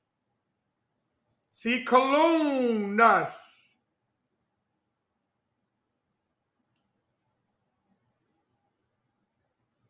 Columnas. He was a slave. He was a servant. And who he was subject to? King Isabella and Fernando. The Castile family. When they brought those two, when they conquered Spain, the last stronghold, those two got married and brought both families together. Okay? Columbus has the surname Coluna in it, Colunus in it. That's showing you that he was subject to the jurisdiction of power that allowed him to sail. All right?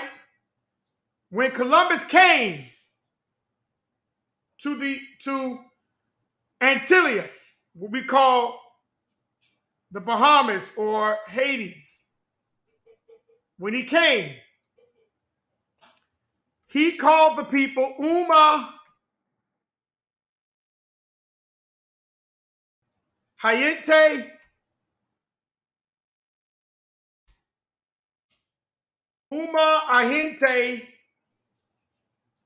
in Dios. Uma Ahente Dios. Uma Ahente Dios.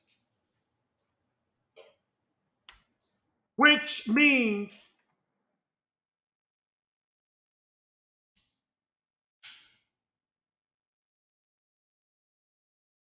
God's people. When he bumped into the people here, this is what he said. I put in the chat. He put it right there. Humo oriente en Dios. That's what it means. The people of God. All right? He did not call these people all kind of names. He called them the people of God because he was looking for Jerusalem. Well, why did it say he was looking for Jerusalem? Because the Moors were already coming back and forth over here. They knew what was here. This was no mystery land. They knew what was here. They said, oh, they tracked them by the Bible. That's a lie. They already had a triangular trade going on from Europe, Africa, into the Americas. They already was coming here off trade. I told you last week the Vikings they already came here back in the 13th, 14th century, the 12th and 11th century. They conquered Canada. So how nobody didn't know that this land existed? The Bible in Torah told you that this land existed and people were here. Because Canada is Babylon. I went over that lesson last week. Go back and check it out, part 1.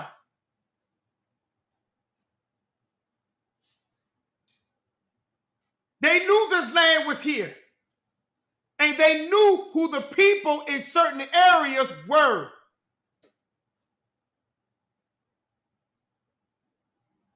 I just told you the word, I showed you in the Oxford Dictionary, the word nigger, N-I-G-G-E-R, refers to, definition number 3, refers to the U.S. American Negro.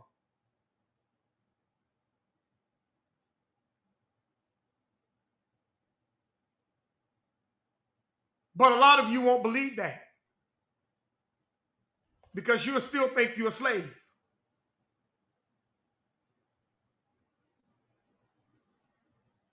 When Columbus got here, this is what they was calling the land.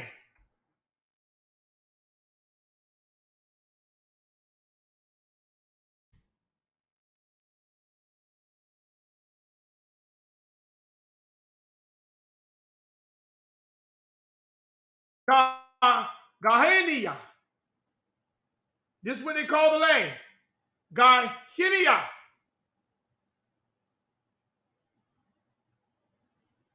Ganahini. Ganahini. That's what they was calling the land, Ganahini. Ghana wasn't over there. It was over here in the islands. And this word is equivalent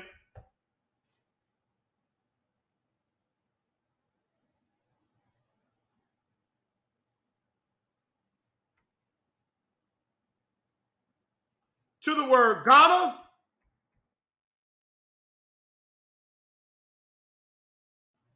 Guyana,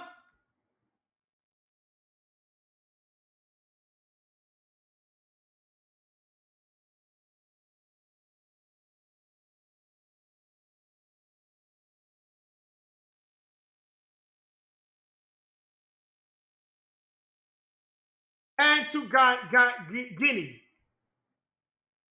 Guinea. Guinea. So see, they took the names, they removed a lot of the names from us. They removed a lot of names from us. And they knew what the names that these folks were calling the land here.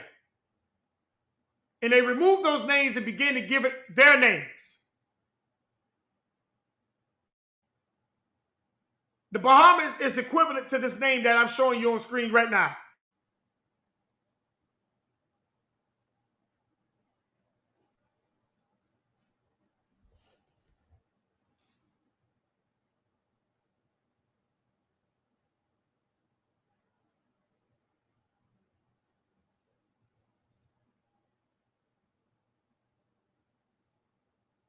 Now,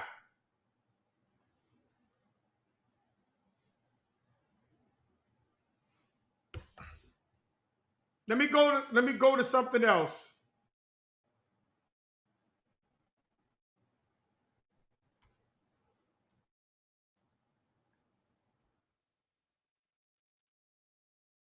This is Wikipedia.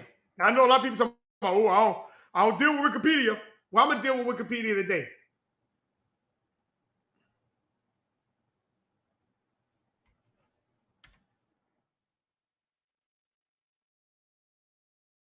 And look at what Wikipedia said.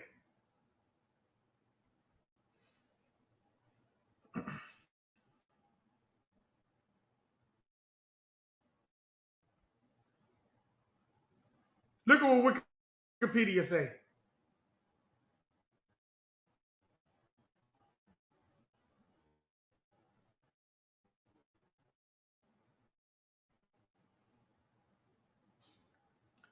It says Goree Island. Hold on, let me go back out. I don't want too many screens open.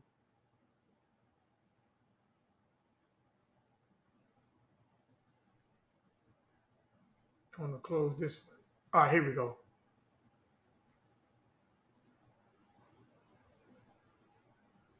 All right, let me go back up. Let me share this again.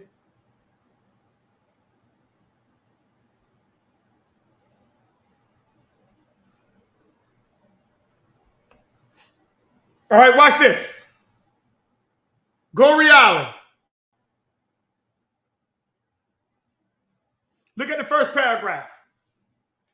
It says Goree Island is one of the 19 communes, whatever that word is, of the city of Dakar, Senegal. Because a lot of Negroes, when they take their test, it tells you that this is where you come from, this little small island, Senegal, or you came from out of Senegal. But watch what it says. At the sea from the main harbor of Dakar, famous as a destination for people interested in the Atlantic slave trade. I just went over the triangular trade. Okay? Although its actual role in the history of the slave trade is subject of dispute. Why do they put that there? And I just showed you video earlier of them telling you that the slave trade was a lie. So now Wikipedia is lying too?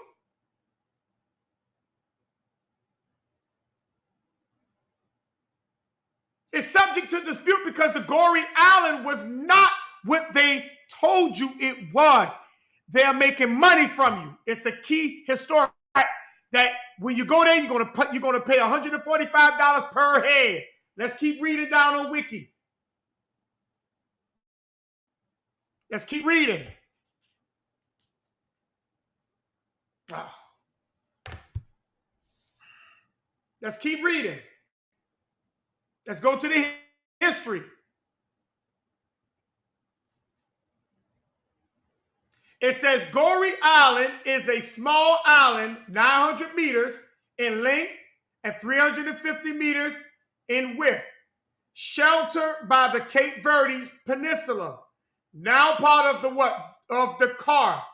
It was a minor port and site of European settlement along the coast, being almost devout drinking water.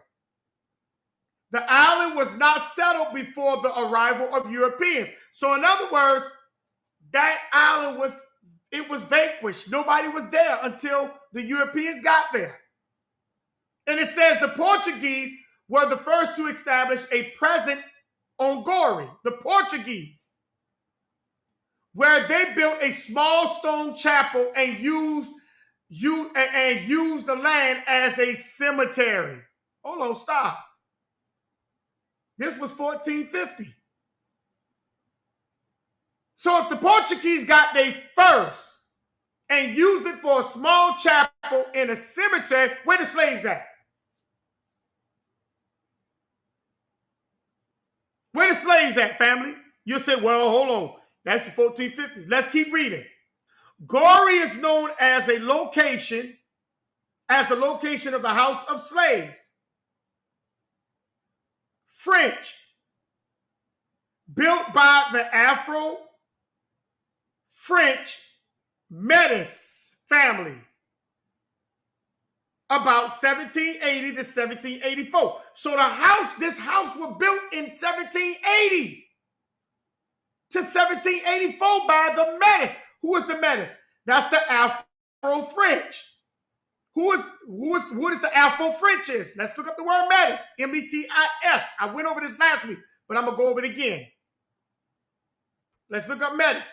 Metis are the actual indigenous female of Canada and the actual people of French. They were a mixture. They are the Canadian French. Metis are indigenous people who primarily inhabit Canada, Prairie Province, as well as the British Columbia, the Northwest Territories, and the northern United States. They have a shared history and culture deriving from specific mixed European, primary French, and indigenous ancestry. So that's talking about the indigenous female and the French who migrated there. That's who the Metis is. All right? So let's go back.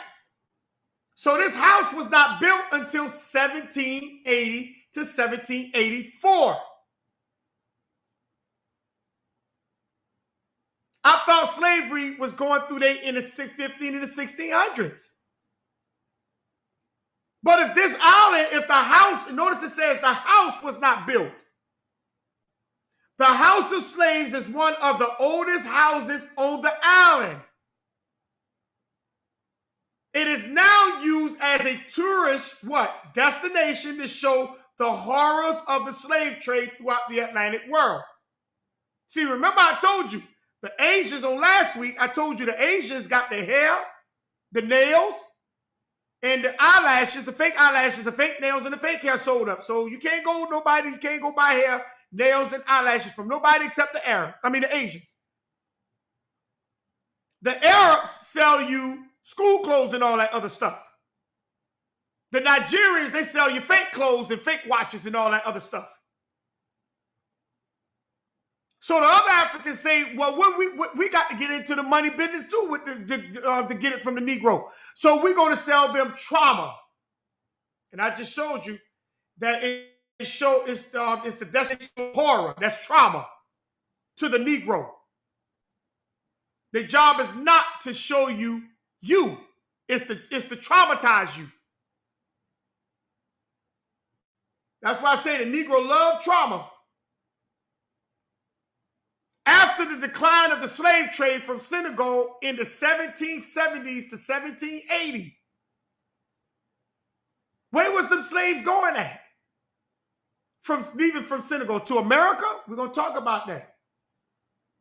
The town became an important port for the shipment of peanuts, peanut oil, gum, Arabic, ivory, and other products of the legitimate trade. So in other words, they were selling people for 10 years. They sold supposedly Negro, 12 million people in 10 years. Count the math. Count the math. These ain't my words, I'm reading it. So they say they took 10 to 12 million people in 10 years off from out of Africa, from all over Africa, and shipped them to the Americas. 80 million. Think about that. In 10 years, by ships that don't have by ships that don't have a motor.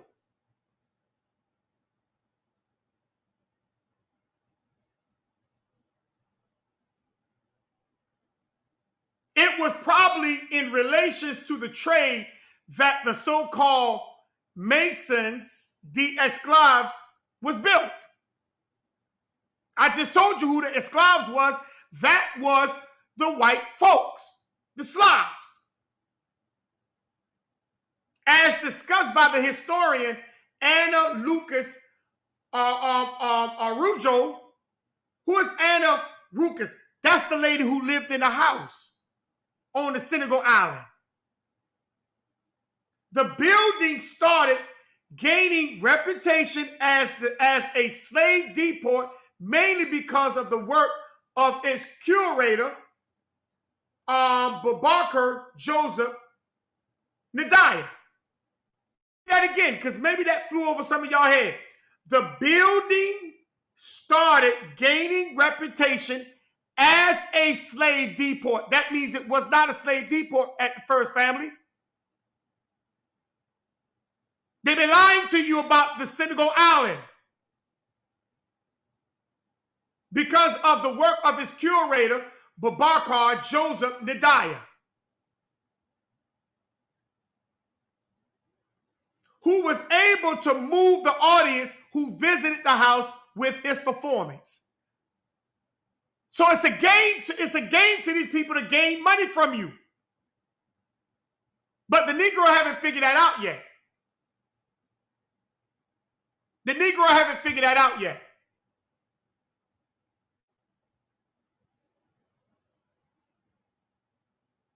Many public personalities visit the house of slaves, which plays the role of a site of memory of slavery. In June of 2013, President of the United States, Barack Obama, visited the house of slaves. We saw the video of that at the beginning.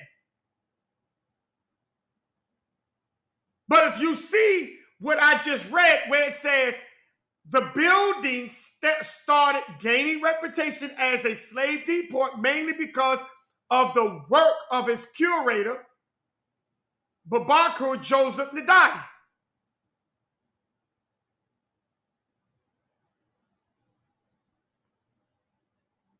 That means they've been lying to you all this time just for you to come over to visit to gain money from you. He the one that made it a popular tourist attraction. He the one that did that. Let's click on this guy's name and let's see who this guy is. He the one that told you these things.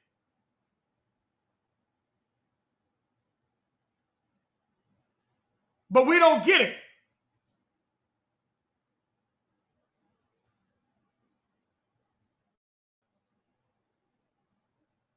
We don't get it. You can see him sitting in the chair right there. He the one that's thing popular.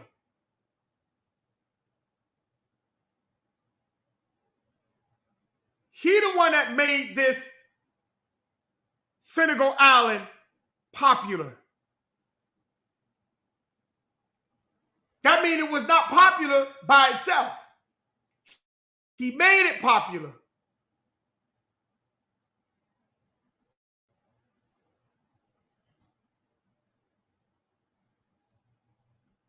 He made it popular.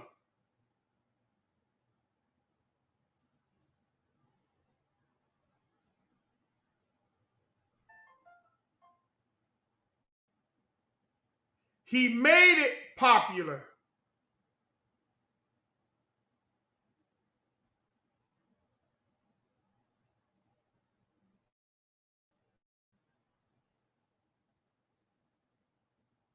See, the question is,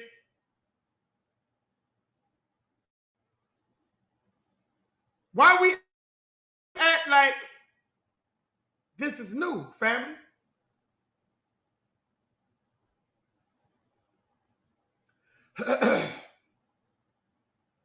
They needed money from you, Negro. They wanted to get in on the game too.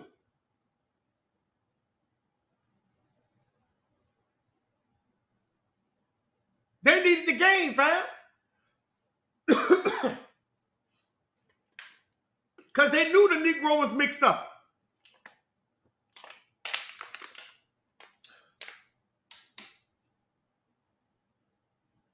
But no. Some of you will keep on believing that what I'm showing you is a lie. Nah, man, that's Wikipedia, man. Well, tell me who built Tell me how the House of Slaves became popular then. Tell me how.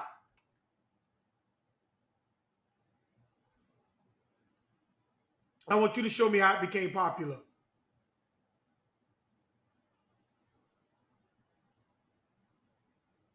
Because a lot of us, we don't get it.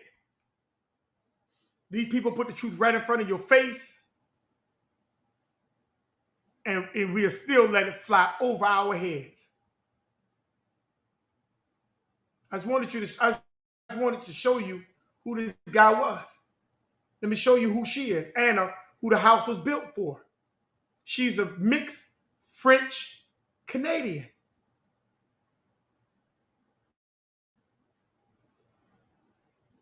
See, this is who she is right here.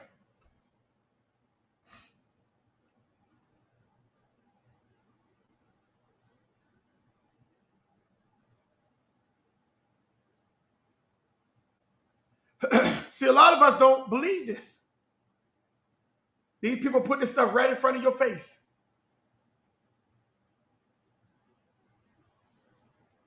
Let me read the next line. It says the island of Goree was one of the first places in Africa to be settled by Europeans. As the Portuguese settled in the inlands in 1444, it was captured by the United Netherlands in 1588. Then the Portuguese gained, and again the Dutch. They named it after the Dutch island of Goree before the British took it over under Robert Holmes in 1664. So the British took the thing over. So show me who the British was shipping from there to here.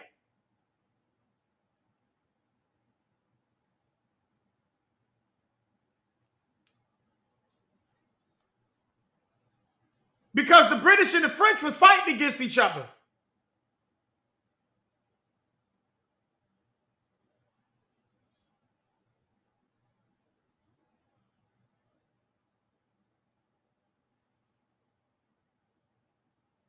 Let me go down a little bit. It says Goree, I'm going to read the second paragraph. Goree was particularly a trading post administratively attached to St. Louis, capital of the colony of Senegal. So Goree Island was a trading post, family. It wasn't trading no slaves. Apart from slaves, they was trading beeswax, hides, and grains were also traded. They say besides slaves. So if they were trading all these things, and the quarters of the slaves were small, and they only showed you that the slave trade over there was only supposed to be for 10 years. And that was in the late 1700s. The story don't even make sense. The population of the island fluctuated according to the circumstances, from a few hundred free Africans and Creoles to about 1,500. There would have been few European residents at any one time. So they're telling you who was on the island. It was French Creole, meaning the Aboriginal female and the French male, when they mix, they produce children. So who was bringing the slaves there to put them in these things? Who, the Portuguese? The Portuguese was fighting against the French. Who, the English? The English was fighting against the Portuguese.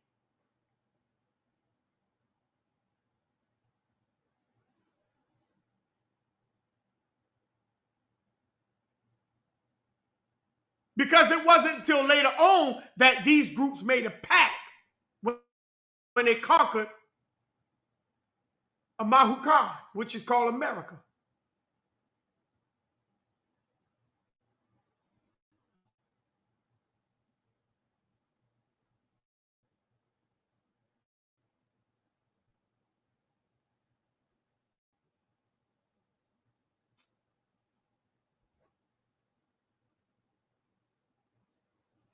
So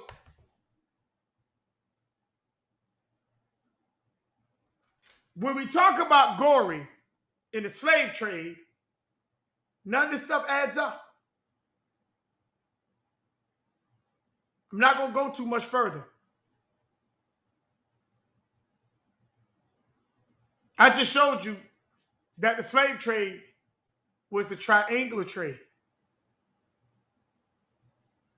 And Goree was a residence. It wasn't a slave port. But they made it popular in the late 80s. In the late 80s, they made it popular.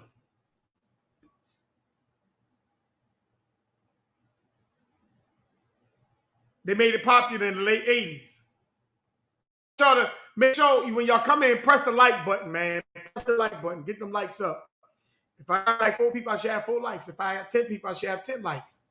My likes should match my views. Y'all should come in and listen and then don't give any, if you ain't likes, ain't cost you nothing. Just press that like button. Get them likes up for me, please. Get them likes up for me.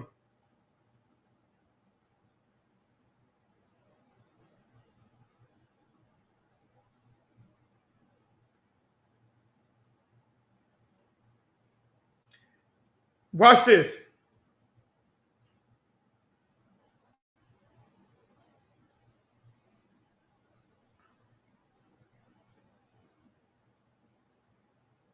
Watch this. Let me. This is gonna last, and then we're gonna come back with part 3 next week.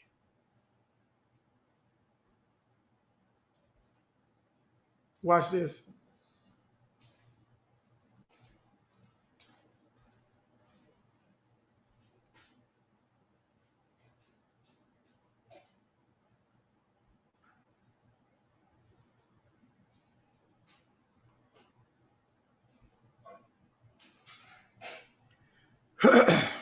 Watch this.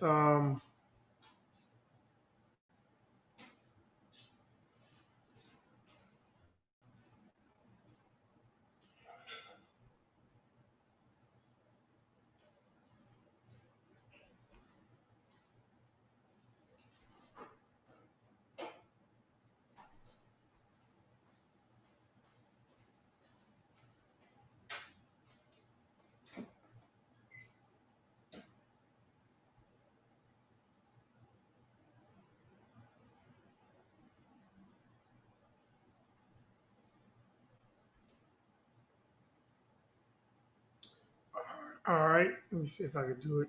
Get in here again.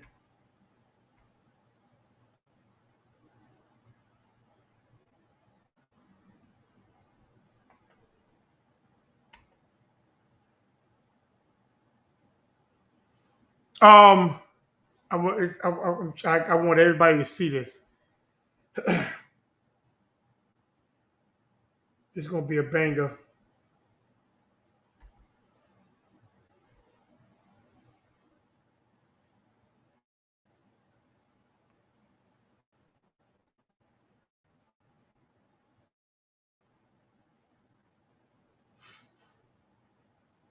Just give me a second. This thing wanna act up now.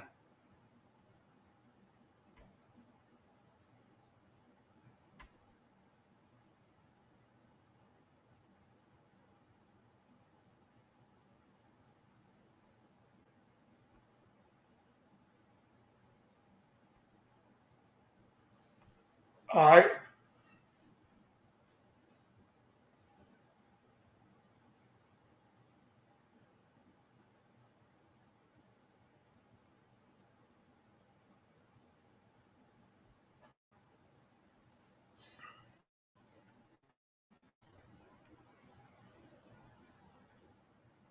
All right, come on now. Okay, here we go.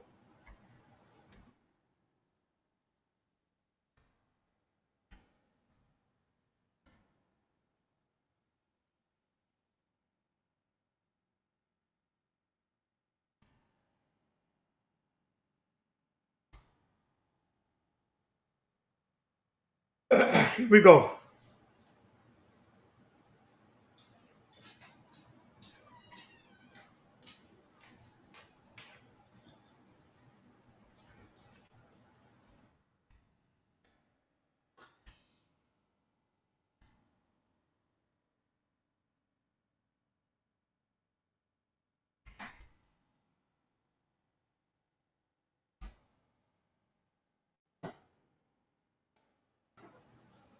Okay, here we go.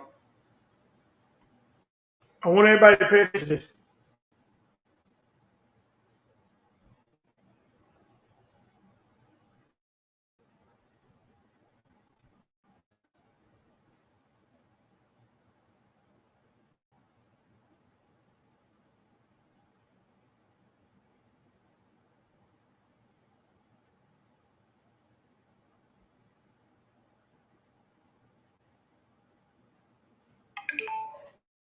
Okay, here we go.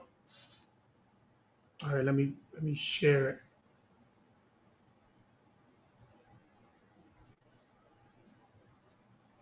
This is crazy.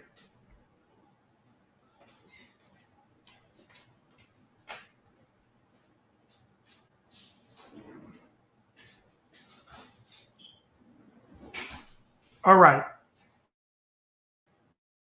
Let me open this up right here.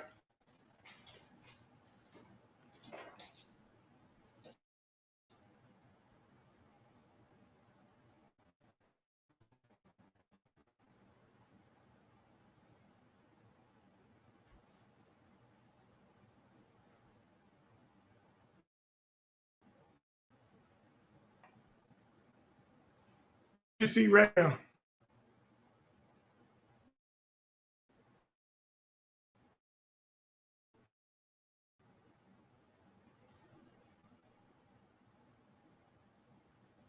Okay. It says the history of the Atlantic slave trade. Look at these numbers.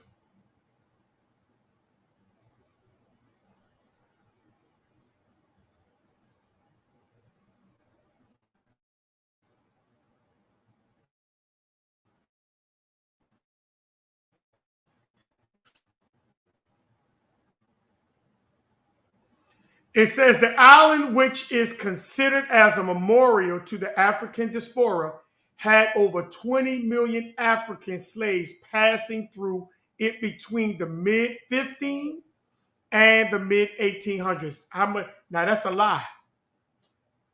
Now that's a lie, y'all. That's a lie, y'all.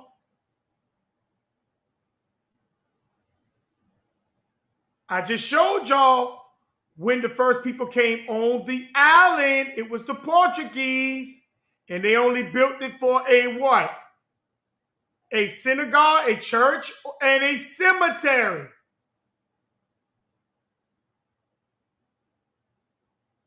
And that was in the 1600s.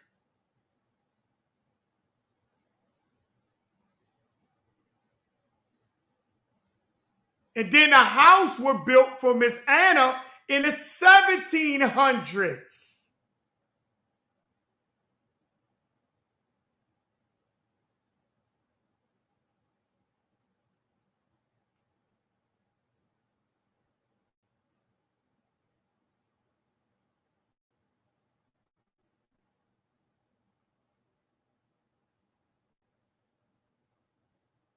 This a lie.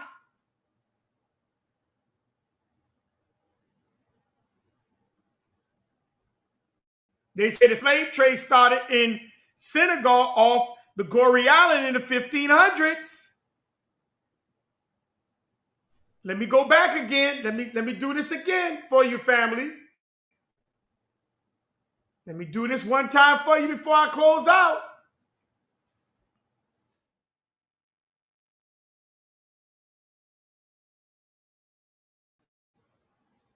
Goree Island.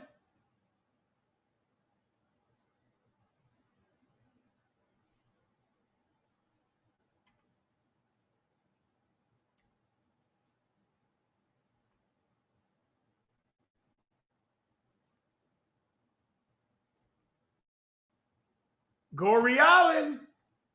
Here we go.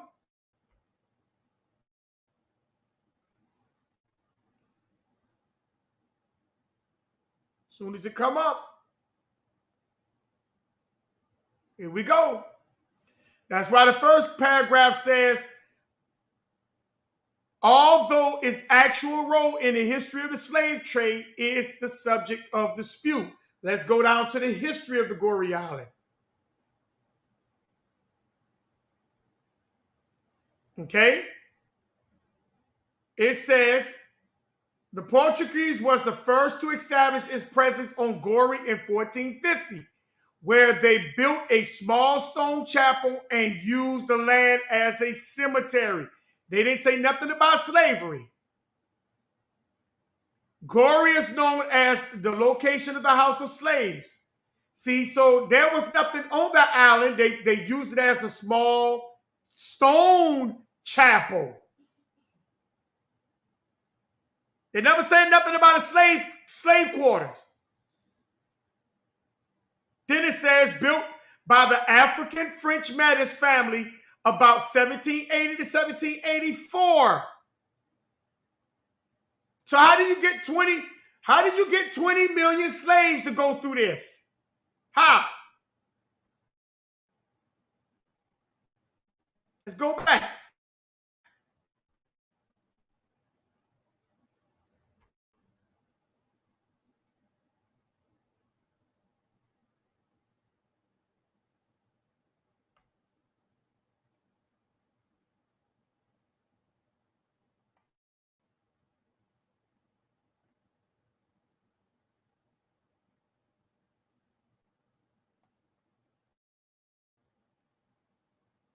These are the dungeons. They say they were holding millions of slaves in these quarters. Look at this now. Millions of slaves. They just packed them on top of each other. Just packed them. 20 million. See right there? 20 million African slaves passed through it between the 15s and the mid-18s.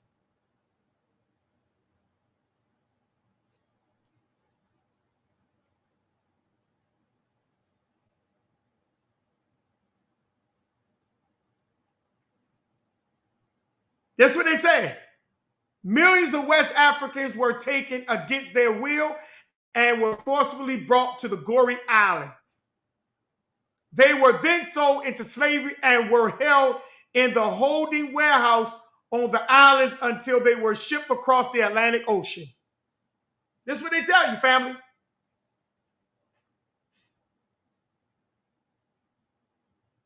Living in conditions were pathetic on Goree Island. They were chained with their backs facing the wall.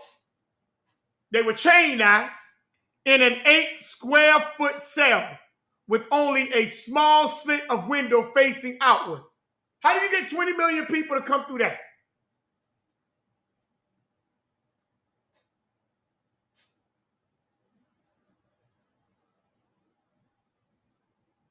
They say 20 million Africans. How do they know they had 20 million Africans? Where's the records?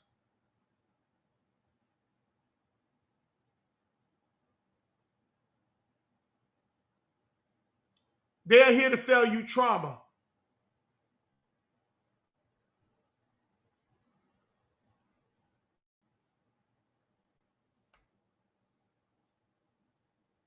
They're here to sell you trauma, family.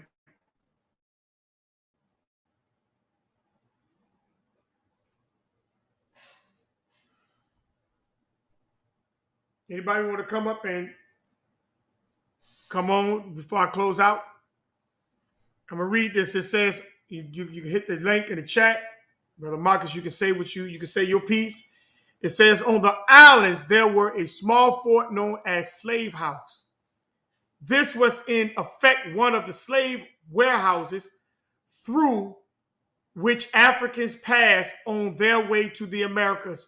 Millions passed through the island and other similar trading posts to work in the plantations in the New World, including America. See, that's why I keep bringing up America. We're going to hit home in America next week. Because there's no records for Goree. They can't even show you no records of the slaves. But they tell you it's 20 million. And each time you tell them, you ask them about how many people went into slavery, it went from 20 million to 80 million to 10 million to 5 million. They don't even have an exact count. But we're going to talk about, we're going to trace these slaves supposedly from Goree of next week. And we're going to see when the French was in charge, who the French was selling these people to in the Americas on next week. Anybody want to come in? They can hit the link. They can say what they want to say. Marcus, you got anything you want to say, or you done left?